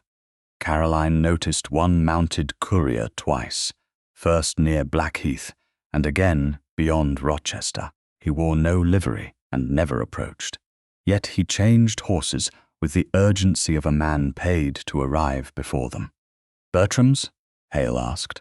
"Or Vale's, though we don't yet know that name," Caroline replied, refusing to give the unknown rider an identity without evidence. "Whoever sent him expects fear to work faster than we do." They reached Canterbury after dusk and took rooms at a respectable coaching inn near the cathedral precincts. Caroline had scarcely removed her bonnet when Hale entered the private parlour with a folded message from a Dover solicitor. Laurence followed, but remained near the door. Hale read once, then handed the paper to Caroline. Matthew Searle, the clerk connected to the birth entry for pass number 62, had submitted his resignation that morning. Before doing so, he had received a private visitor who arrived from London shortly after sunrise. Searle had left the packet office before noon, but had not yet departed Dover. His wages remained unpaid, and the office still held the reference he would need to find another position. Caroline read the message twice. Someone had reached him first and expected poverty to finish what fear had begun. "Send word that Mr. Searle is not to be questioned privately," she said. "Arrange a local solicitor and 2 witnesses. Make it clear that his wages and reference won't be used to compel testimony." Hale reached for his pen. Laurence looked toward the rain-darkened window. "The courier was ahead of us." "Yes," Caroline said. She folded the message and placed it beside the false handbill from Queen Square. "But he won't be the only man waiting when we arrive." By noon the next day, the sea wind had stripped the last softness from the sky above Dover. Caroline saw the harbour first from the rise beyond the town. Grey water broken by white edges, packet masts standing beyond clustered roofs, gulls turning over warehouses, darkened by salt and smoke. The sight should have suggested distance and escape. Instead, it resembled the accusation made against her. Somewhere below, a birth had been entered in her maiden name. An infant had been placed beside her, and a clerk had been expected to remember a woman who had never stood before him. The first carriage stopped outside the packet office shortly after one. Josiah Hale descended with his portfolio and remained beside the step until the locked dispatch case had been removed from beneath the forward seat. He carried the brass key inside his coat. The case never left his sight. Laurence came down from the second carriage, but waited until Caroline entered before following. He had kept every condition she set. He had asked no question on her behalf. He had threatened no servant, offered no money, and issued no command beyond arranging fresh horses and ensuring that the men travelling with him remained outside the office. The packet office occupied 2 low rooms near the quay, lined with manifests, birth books, folded sailing notices, and shelves warped by damp. The senior agent, Mr. Webb, received them with visible unease.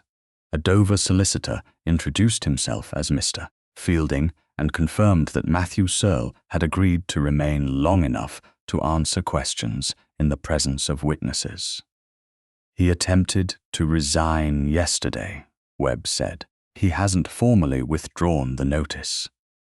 Then his employment will not be used to frighten him into silence, Caroline replied. Webb glanced toward Laurence. Your Grace, perhaps His Grace would prefer to conduct the inquiry. Laurence's expression cooled. Her Grace has spoken. Webb bowed and led them into the rear office. Matthew Searle stood beside a slanted desk. He was thin, carefully dressed, and pale enough that the freckles across his nose appeared dark. A cheap leather valise rested near the door. Caroline understood the meaning of it at once. Searle had prepared to flee not across the Channel, but from disgrace, unpaid wages, and the destruction of any reference that might secure another position. Hale placed the dispatch case upon the desk. Before anything is opened, the record of custody will be read. He unlocked the outer case and lifted the hinged tray containing the 5 personal letters and faded green ribbon. Beneath it lay the separate court-sealed evidence wrapper. The wax impression remained intact. Mr. Fielding, Webb, and Searle each inspected it. Hale read the receipt from Queen Square, then broke the outer seal in their presence. Letter 6, its opened envelope, and packet pass number 62 lay inside. The blue-edged card had not changed hands without record. Hale placed it upon clean paper beside the birth book Webb produced from a locked press. "Show me the entry," Caroline said. Searle opened the book to an April page. His finger stopped beside 2 lines written in brown ink. Mrs. Caroline Fairfax, infant. 2 places adjusted for a cradle. Hale placed the pass next to the entry. The number matched. Webb then produced the bound counterfoil book. Counterfoil number 62 bore the same date, route, and passenger description. No object was duplicated. The issued pass rested in Hale's custody. The office retained the corresponding counterfoil. Who purchased it? Caroline asked. Searle's lips parted, then closed. A gentleman's agent. Name him. Thomas Vale. Hale's pen paused. Whose agent? Searle looked toward Laurence, then at Bertram's name in Hale's notes. Mr. Bertram Staveley's. The room became still. Caroline kept her voice even. Did I come to this office? No, Your Grace. Had you ever seen me before today? No. Did any woman appear veiled and claim to be Caroline Fairfax? Searle's face altered. Fear and shame crossed it together. No. Webb gripped the back of a chair. Matthew, you told me a lady had attended. I was instructed to say so. By Mr. Vale? Caroline asked. Yes. Tell us exactly what he required. Searle swallowed. That I should remember a veiled woman arriving near closing, that she spoke softly and asked to be entered beneath her family name because she feared recognition. He said the infant must be listed and that cradle accommodation should be arranged. Did he produce any note written by me? No. Any authority signed by me? No. Then why did you obey? Searle lowered his eyes. He knew I had once altered a sailing date after the office closed so a passenger would not lose his fare. It was against the rules. My mother depends upon my wages. Mr. Vale said he would report me as dishonest and make certain no shipping office employed me again. Were you paid? Hale asked. 2 guineas beyond the fare. Who paid the fare? Mr. Vale. Searle opened a smaller cash book. The entry showed payment in full and a notation connecting the transaction to confidential Staveley travel reimbursement. Hale compared it with the certified memorandum from the Lombard Street agent. The account marks corresponded. Why did you attempt to resign yesterday? Caroline asked. Mr. Vale's courier came before sunrise. He said the Duchess was travelling to Dover and that the journey would prove the story true. If I repeated what I'd been told, the matter would end. If I hesitated, he would expose me first. Why did you remain? Mr. Fielding's message arrived before I left. It said I could request independent advice and that my wages and reference wouldn't be used to compel me. Caroline looked at Laurence. He had arranged no payment and offered no protection beyond lawful witnesses. That distinction mattered. "Where did Mr. Vale obtain my name and the infant details?" she asked. Searle hesitated. He said the old travelling cards came from Fairfax House. He also said the child's age and cradle arrangement had been discussed at a meeting in Lady Adelaide Staveley's drawing room. Laurence's expression sharpened. Caroline did not allow the implication to outrun the evidence. "Did you hear Lady Adelaide give him those details?" "No, Your Grace." "Did you see her?" "No." "Then your statement will say only what Mr. Vale told you." "Yes."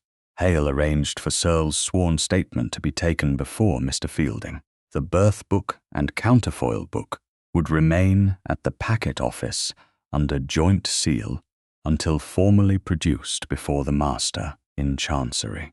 Certified extracts would be prepared while Webb, Searle, Hale, and Mr. Fielding were present. The original pass and letter 6 were returned to the evidence wrapper, which was resealed, entered on a new receipt, and placed back inside the locked compartment of the dispatch case for the journey to London. By late afternoon, the necessary signatures had begun.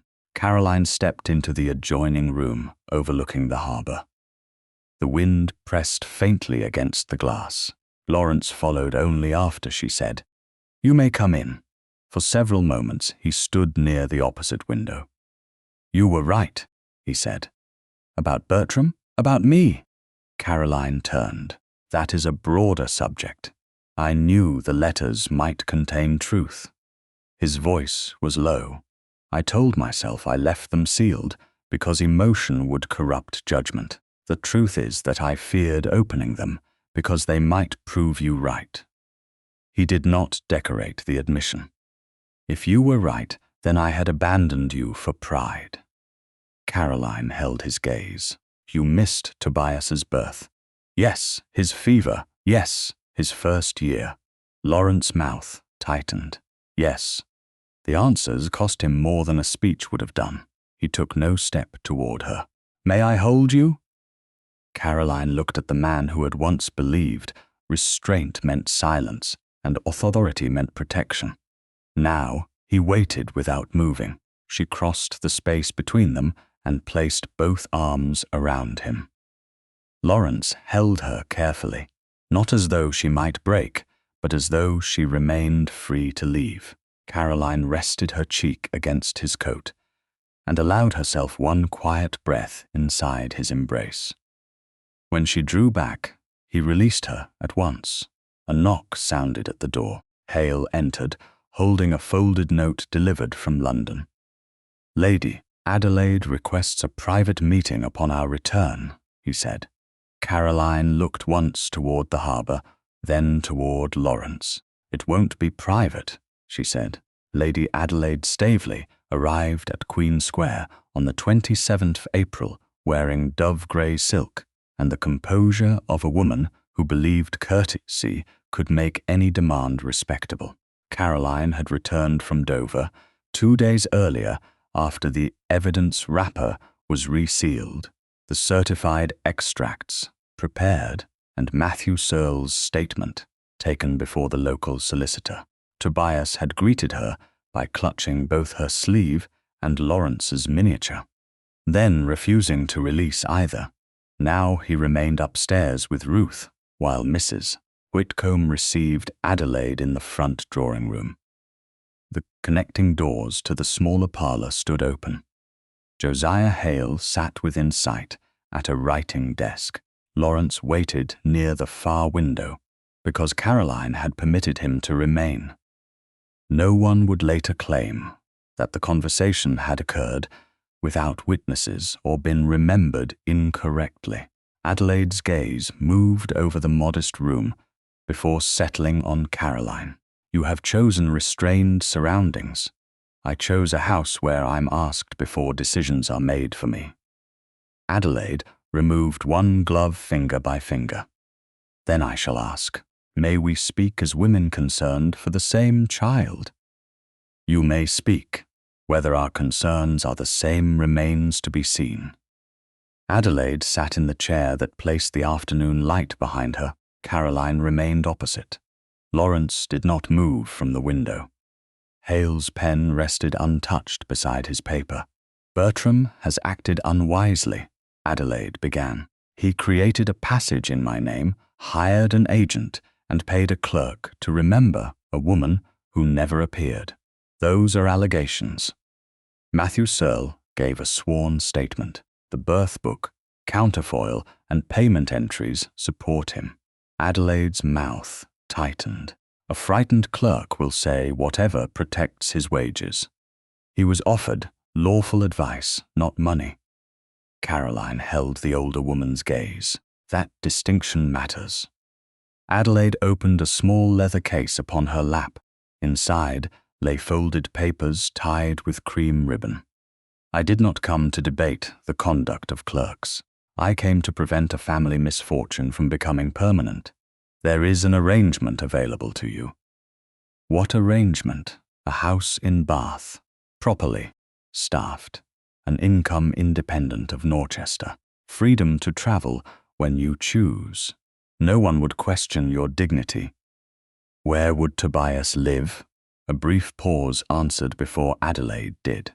His principal residence would be determined by men, experienced in estate obligations. Bertram, His Grace, and an independent gentleman if appearances require one. Caroline heard Laurence draw one controlled breath behind her. He did not interrupt. What must I surrender? She asked. There need be no dramatic language. Then use plain language. Adelaide folded her hands over the leather case. You would withdraw opposition to Bertram's administrative role. You would cease alleging that he arranged the Dover Passage. You would refrain from producing private Staveley matters before Chancery. In return, you would retain comfort, position, and freedom from further scandal. Freedom without my son. Tobias is the heir to a dukedom. His household cannot be governed by maternal feeling alone. No, it should also be governed by the mother who carried him, bore him, and kept him alive while his father chose not to come. Adelaide's eyes shifted toward Laurence. He did not defend himself. That silence was different from the old one. It did not abandon Caroline. It left her room to speak. You are allowing resentment to obscure advantage, Adelaide said. A residence in Bath would place distance between you and a marriage that has plainly caused pain. And place Tobias within Bertram's reach. He would remain secure. Secure enough for the cradle birth he arranged. Adelaide's gloved fingers stopped against the case. Caroline had not mentioned the cradle since Adelaide entered. Hale's pen moved once. Laurence's gaze sharpened. Adelaide recovered quickly. The child's age is known. Any sensible traveller would request suitable accommodation. The birth book wasn't public. The cradle detail appeared in the booking before society knew any journey existed. Bertram discusses family arrangements with me. Then he discussed enough for you to know how my disappearance had been designed. Adelaide rose. Take care, Caroline. I have. That is why I'm still here. The older woman's face hardened. You imagine defiance will protect you. Society will forgive a duke almost anything. It will not forgive a duchess who makes family. Weakness public. Society believed I meant to flee because your son paid men to create that belief. You cannot prove Bertram personally instructed every act. Perhaps not yet. Caroline stood as, well, but I can prove I never entered the packet office, never paid the fare, and never asked for a cradle birth. I can also prove your son's agent did all three in my name. Adelaide turned toward Laurence. Surely you won't permit this performance to continue. Laurence remained at where Caroline had asked him to stand. She doesn't require my permission to answer you. For the first time, Adelaide's composure failed completely. Fear appeared beneath the anger, not fear of Chancery, fear that the obedience she had expected from every Staveley man no longer existed. Then you have both chosen humiliation. Caroline looked at the cream ribbon over Adelaide's papers. No, I have refused to be paid for disappearing. The offer won't be made again. Good. Mrs. Whitcomb opened the drawing-room door before a servant could be summoned. Adelaide closed the leather case and left without farewell. No one followed her. When the front door shut below, Hale entered the drawing-room with the page he had written. I recorded only what was said within my hearing, he told Caroline. She read it. Adelaide had not confessed to arranging the false booking. She had revealed knowledge of the cradle accommodation before it was mentioned. The details suggested access and participation, but Caroline would not force it beyond what it proved. Keep it with your notes, she said. It enters the hearing only if it becomes necessary. Hale inclined his head and withdrew with Mrs. Whitcomb, leaving the connecting doors open. Laurence remained near the window. You didn't interrupt, Caroline said. You told me not to. Once that would have angered you. It did anger me. His honesty was immediate, but anger didn't give me the right. Caroline crossed to the writing table. Hale had brought the dispatch case from his office at her request. The brass key remained in his possession, but he had opened it before witnesses and left letter 4 upon the table for Caroline's decision. Letters 1 and 5 remained sealed inside. Letter 2 and letter 3 bore broken seals. Letter 6 and packet pass number 62 remained in the separate resealed evidence wrapper under Hale's custody. Caroline lifted the envelope dated to 10 February 1818. This was written 3 days after Tobias was born. Laurence did not move closer. Do you want me to leave? No. She broke the seal herself. You may hear it because I choose to read it. The first lines blurred for a moment before she steadied them. Laurence, our son was born before dawn on the 7th day of February. He has your eyes and my refusal to sleep when the world still contains something worth seeing. Laurence's face changed, but he made no sound. Caroline continued, I will not use his birth to command your return. A child should not begin life as a summons. I have named him Tobias. When he is old enough to ask about you, I will tell him the truth without teaching him contempt. I hope one day you will decide that fatherhood requires more than provision sent through another man's office. She lowered the paper. Silence filled the room. Laurence looked toward the ceiling, beneath which Tobias now slept after his midday meal. You wrote that before you sent the miniature to the nursery. Yes, after I gave you nothing but money. He deserved the chance to know you without inheriting my anger. Laurence took one step forward, then stopped. I loved you then. The words were plain, almost rough. I was too proud to risk hearing that I had wronged you. Caroline's heart beat hard. Love spoken now doesn't undo what happened. I know. And Dover doesn't prove you've earned forgiveness. No. He stood close enough that she could see the strain beside his mouth. Yet he did not reach for her. May I kiss you? Caroline looked at the man who had once mistaken possession for protection and silence for judgment. He waited. No hand moved. No title pressed upon her answer. She touched his cheek with her fingertips. His breath caught beneath her palm. Yes. Caroline stepped toward him before he could mistake consent for passivity. Laurence bent and kissed her with restrained tenderness. He did not pull her closer than she had chosen to stand. The kiss held grief, memory, and the first fragile shape of hope. But it did not ask hope to erase the truth. Caroline answered him freely. When she drew back, he released her at once. She kept her hand against his face for one final moment. At the hearing, tell them what you did before you tell them what Bertram did. Laurence met her gaze. I will. The attempted theft failed because the clerk remembered Caroline's instructions. At 8:30 on the morning of the 30th of April, a hired chaise stopped outside the Dover packet office and discharged a man in a sober brown coat carrying a folded authorization stamped with what appeared to be the ducal crest. He asked for the birth book connected to pass number 60C. 2, and said His Grace required it for private inspection in London. Mr. Webb did not surrender the volume. Matthew Searle, pale but steady, sent at once for Mr. Fielding, the local solicitor. Together, they compared the crest with the impression on the documents previously received through Chancery, and found the outer device convincing enough to deceive a hurried clerk. But the inner lettering was wrong. The paper instructed them to deliver the original book without receipt. Mr. Fielding asked the messenger who had given him the order.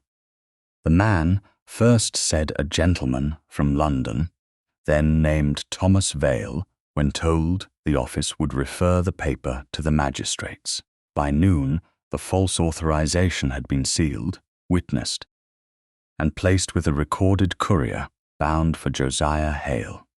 The birth book and counterfoil remained in Dover under joint seal. The news reached Queen Square the following morning, where Hale read the account aloud in Mrs. Whitcomb's smaller parlour. Caroline stood beside the table. Laurence remained opposite her, one hand resting against the back of a chair. Vale tried to obtain the original after Searle's statement. Hale said, "He used your crest." Laurence looked at the sealed packet containing the false authorization. Then he expected my name to frighten honest men into disobedience, or expected them to assume you had changed sides again. Caroline replied.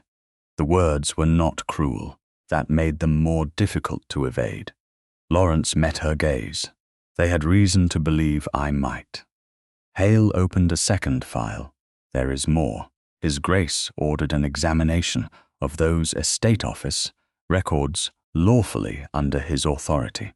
The steward found 3 matters relevant to motive.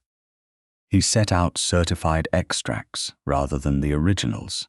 The first showed a pattern of confidential travel reimbursements approved by Bertram during the previous year.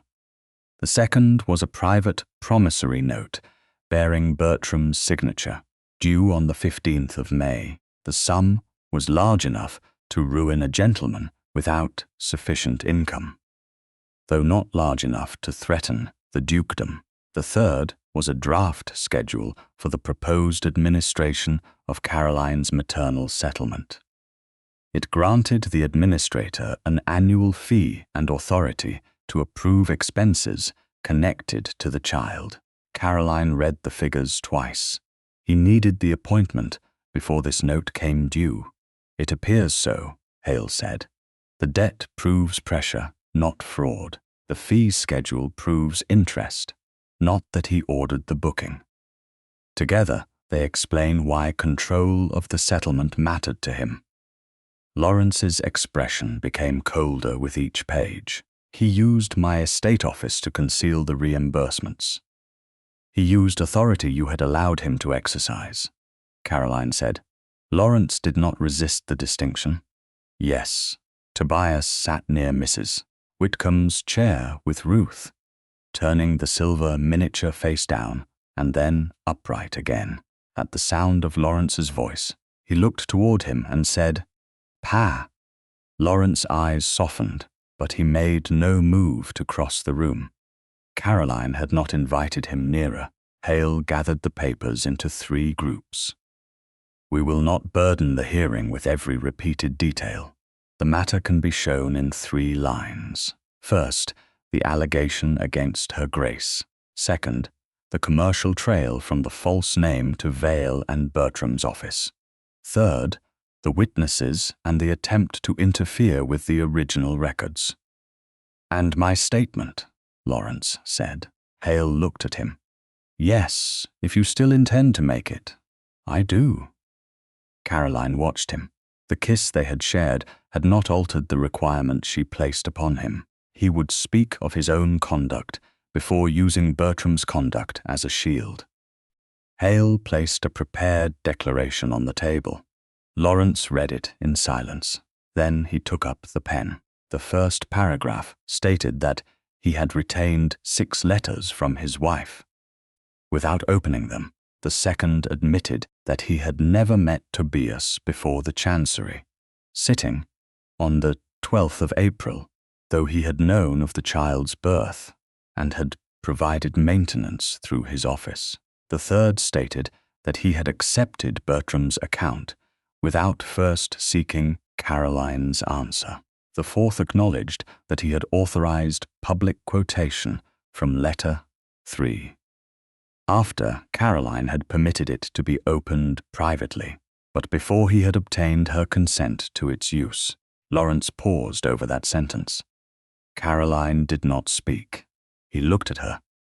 "It should say I knew the letter was private." "Did you know?" she asked. "Yes." "Then write it." He added the words in his own hand. He also declared that his former support for Bertram's petition arose from reliance upon incomplete and manipulated information and should not be treated as independent corroboration of the alleged flight.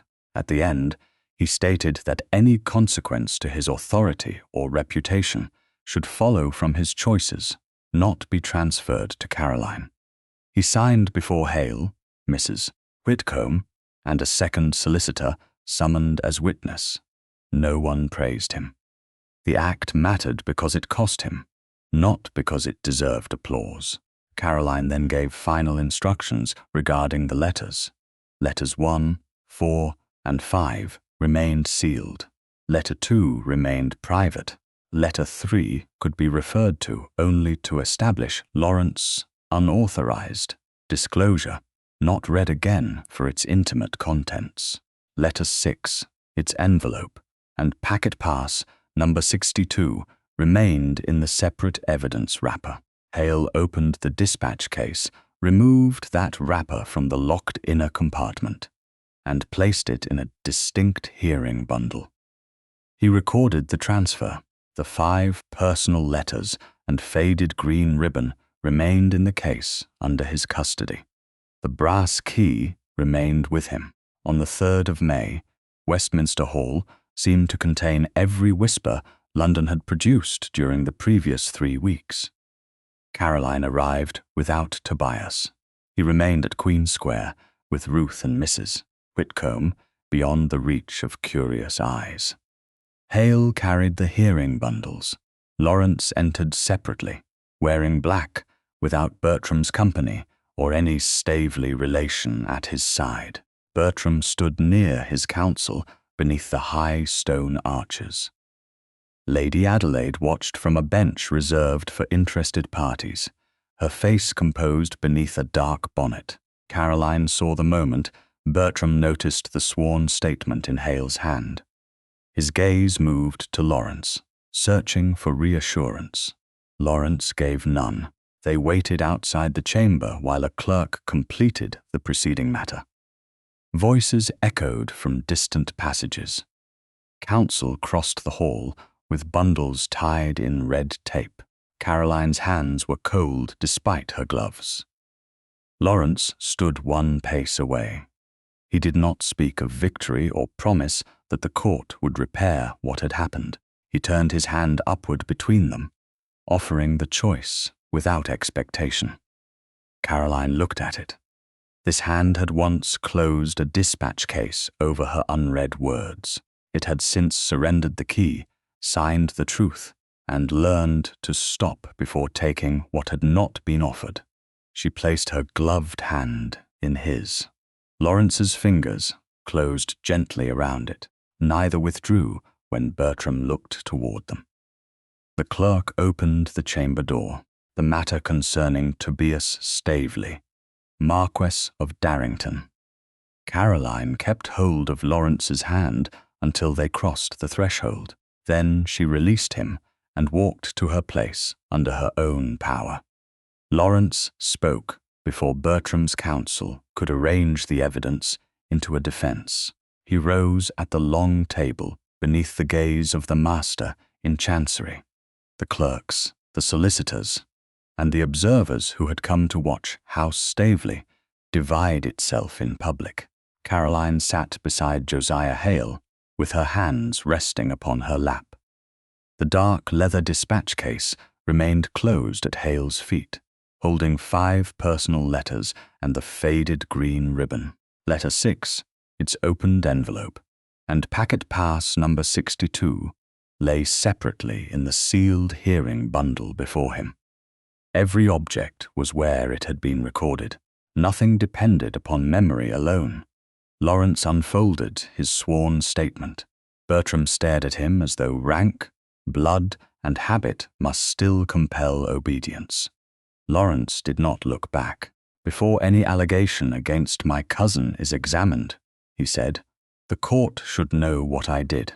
The master inclined his head. "Proceed, Your Grace." Laurence read without softening a single line. He had kept 6 letters from his wife unopened. He had known of Tobias's birth and provided money through his office, yet had not visited his son. He had accepted Bertram's account of Caroline's conduct before asking for hers. He had supported intervention against her upon incomplete information. He had allowed letter 3 to be quoted after knowing it had been opened for a private purpose, without obtaining Caroline's consent to its public use. A low murmur rose behind them. Laurence waited until it faded. "My confession establishes my conduct," he said. "The records will establish Mr. Staveley's." Bertram's counsel stood. His Grace's remorse is evident, but remorse may distort judgment as readily as affection. The Duchess still possessed the passage document. Hale rose with the first evidence bundle. "Then we shall begin with possession and time." The seal on the wrapper was inspected, described, and broken before the court. Hale produced letter 6 and packet pass number 62. The letter bore the date the 2nd of April. Bertram's affidavit bore the date the 5th April. Laurence read only the lines necessary to establish that Bertram had personally brought the pass to Fairfax House and warned Caroline that London would soon believe she intended to flee. Caroline's private language beyond that point remained protected. "Her Grace could have arranged the passage herself," Bertram said. "She could have sent the pass to create a false warning." Hale placed the blue-edged card beside the certified London memorandum. A woman constructing an escape would hardly send her husband the numbered instrument by which the booking could be traced. Bertram's counsel replied, "That is argument, not proof." "Then let us proceed to the commercial records." The London ledger extract showed that the booking had been entered under Mrs. Caroline Fairfax and infant. It also carried the mark used for Staveley household reimbursement. Mr. Pell's statement confirmed that no woman had appeared and that an intermediary had used details from an old travelling label. Bertram lifted one hand.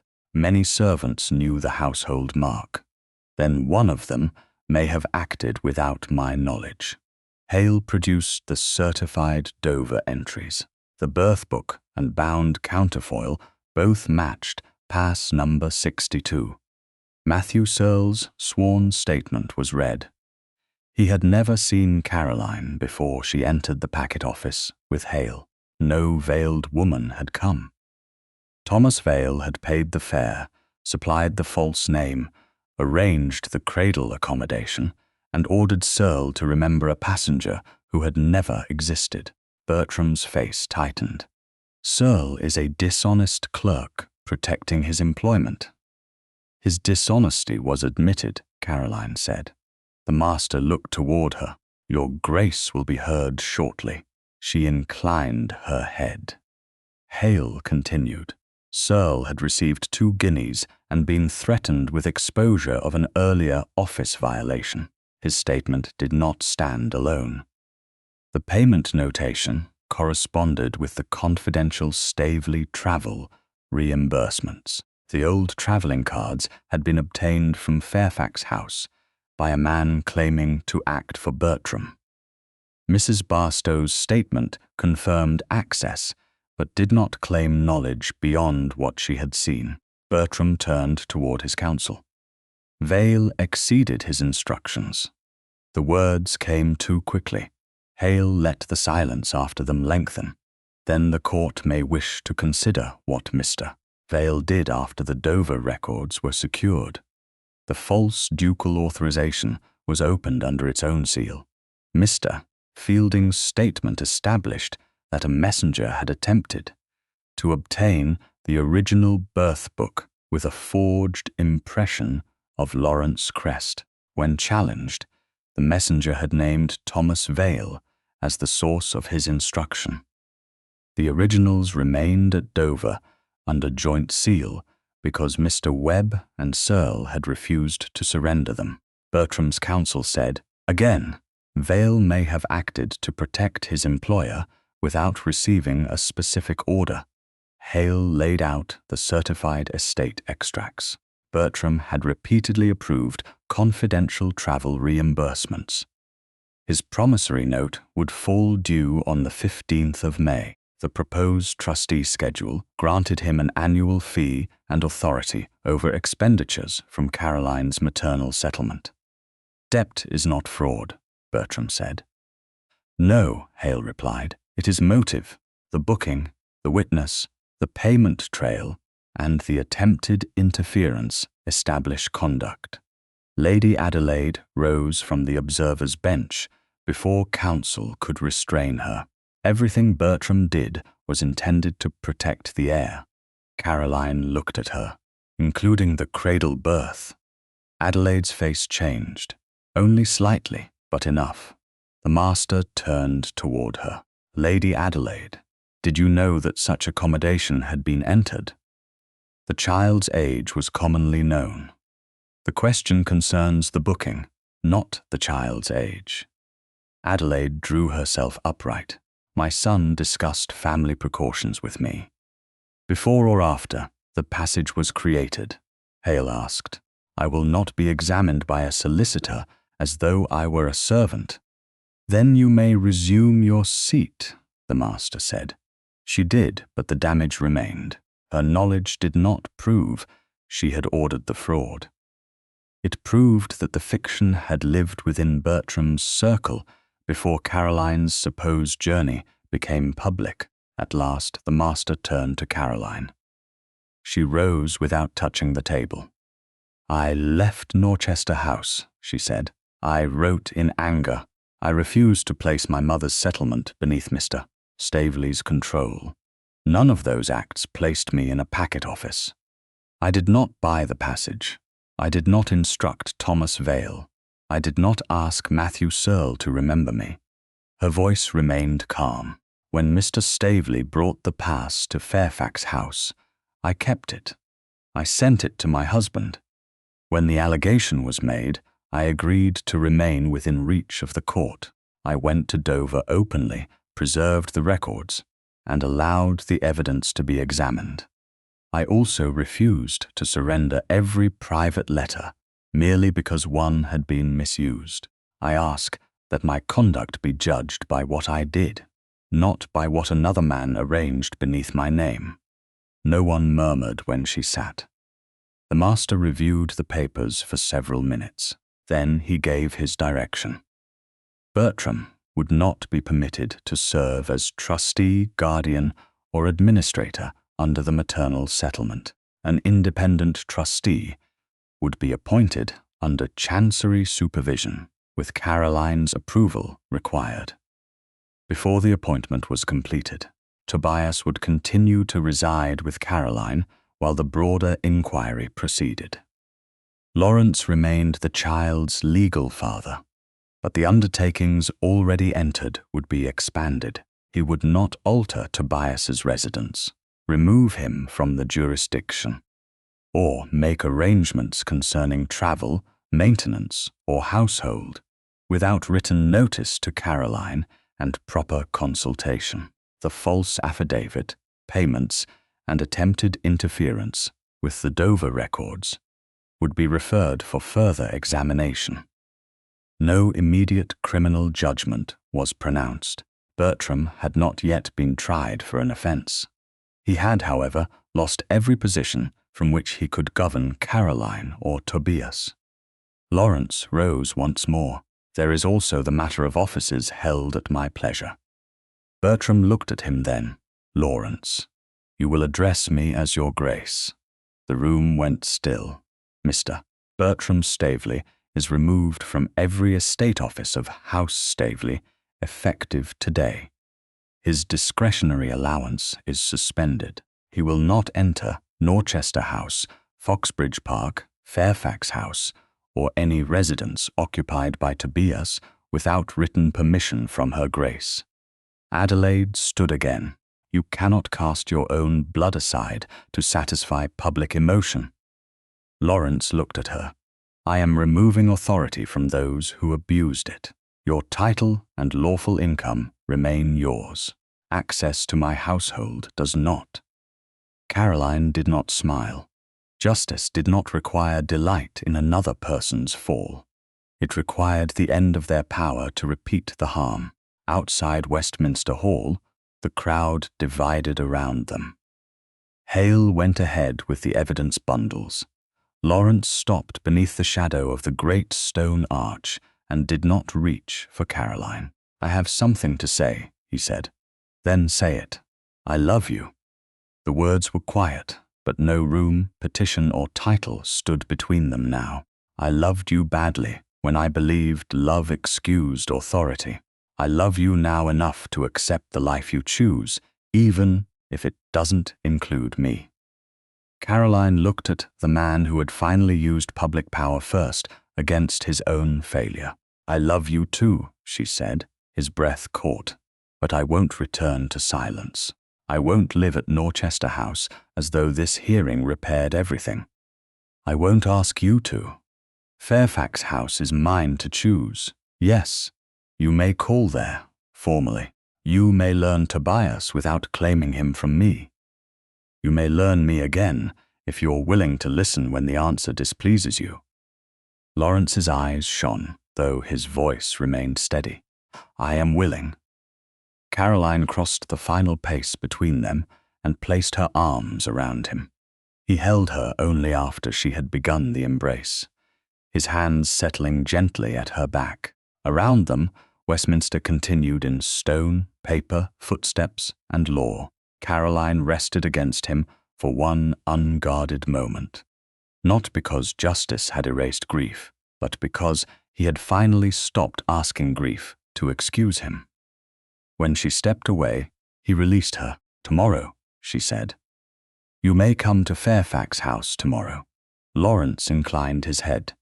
I'll wait to be received. Nearly 6 months after the hearing, the 6 letters lay open upon the walnut desk at Fairfax House, each beside an answer written in Laurence's hand. Morning light crossed the worn wood and touched the faded green ribbon resting loose near the inkstand. The ribbon had not been cut, burned, or replaced. It no longer bound anything. Letter 6 had returned only after the Chancery clerk released it from evidence custody, together with the envelope that had carried packet pass number 62. The pass itself remained with the formal record while the wider inquiry continued. Caroline had chosen when each private letter would be opened. Letter 1 came first in June, with Laurence seated across from her and Tobias asleep upstairs. Letter 5 followed in August, after a warm evening, when the child had refused to settle until Laurence walked the length of the nursery, carrying him. Laurence had read every line without correcting her memory. Then he had answered each letter separately. He did not explain why she should have understood him better. He did not describe his silence as duty. The replies named what he had done, what he had failed to do, and what he would choose differently if she permitted him another chance. Caroline kept them because they were not apologies written to end discomfort. They were answers. Beyond the windows, late October leaves moved across the Fairfax lawn. Tobias, now nearly 21 months old, pursued them with the grave determination of a child who believed every fallen thing had been placed there for his inspection. Ruth followed several paces behind.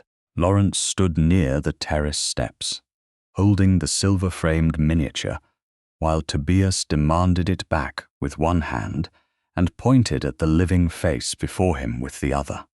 "Papa," he announced. "Yes," Laurence said. "I'm here." The words were simple. That was why Caroline trusted them. During the months after Westminster, he had come to Fairfax House only when invited. At first, the calls were formal and short. He arrived at the appointed hour, waited in the drawing room, and left before dinner unless Caroline asked him to remain. He learned, when Tobias slept, which cup the child preferred, and how fear made him silent before it made him cry. He did not claim affection as proof that authority should be restored. He allowed fatherhood to be made from repetition. Bertram no longer held any office connected to House Staveley. His discretionary allowance remained suspended, and the investigation into the false affidavit, payments, and attempted removal of the Dover records had not concluded. Lady Adelaide lived at her dower property and received no invitation to Fairfax House. The independent trustee approved under Chancery supervision. Now managed Caroline's maternal settlement without consulting Bertram. Laurence sent written notice before every journey that affected Tobias. He discussed residence, travel, maintenance, and household arrangements before acting. None of those measures resembled romance. Caroline valued them more because they were not meant to.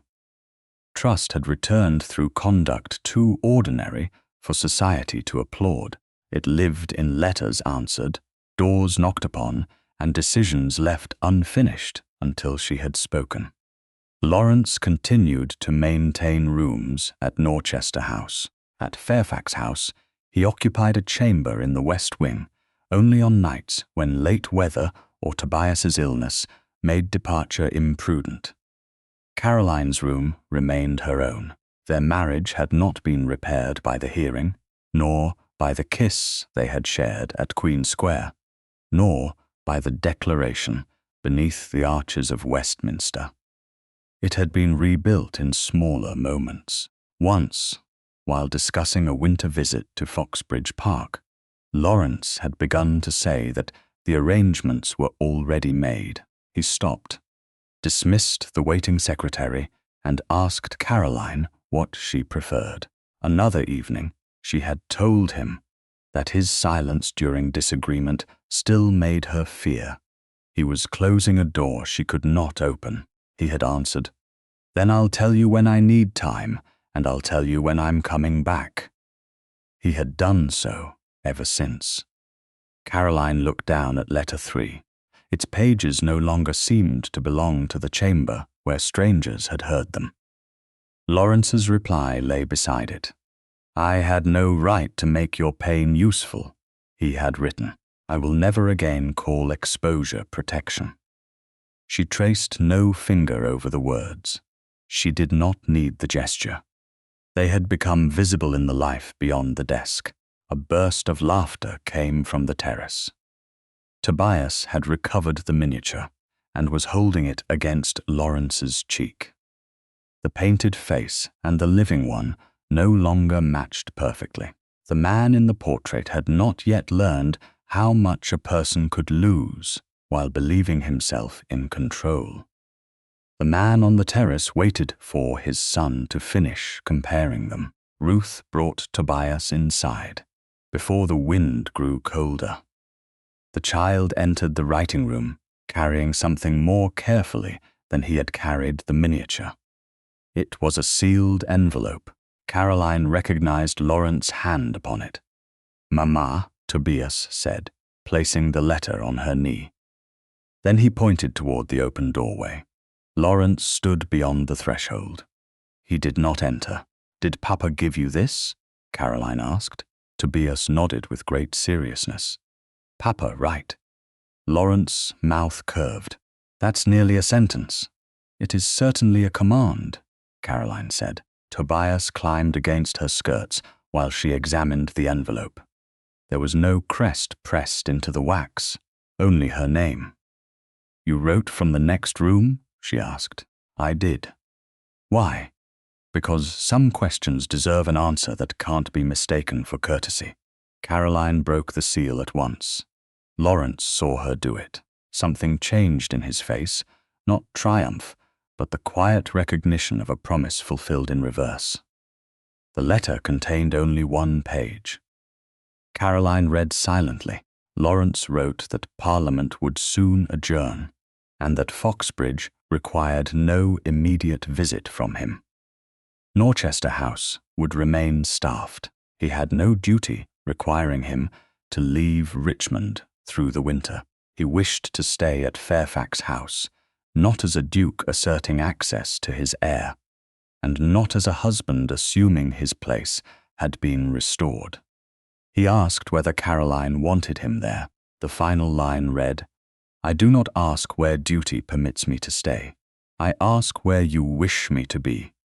Caroline folded the page once, but did not return it to the envelope. Tobias leaned against her knee and tried to see the writing. "Papa?" he asked. "He is waiting," Caroline said. She looked toward the doorway and held out her hand. Laurence remained still for one heartbeat, as though he needed to be certain the gesture was meant for him. Then he entered. He stopped within reach, but did not take her hand until she turned her palm upward. His fingers closed around hers. "You don't need to write from the next room when you are already here," she said. "I wasn't certain I was here in the way I wish to be." "And what way is that?" "Chosen." He spoke without grandeur. "Not tolerated because Tobias loves me. Not admitted because the law calls me your husband. Chosen by you." Caroline looked at the 6 old letters and their 6 replies. Once, she had written because distance was the only place her voice could survive. Now Laurence stood before her and waited for an answer that might deny him what he wanted. "What do you wish?" he asked. Caroline rose. Tobias stepped between them, still clutching Laurence's miniature.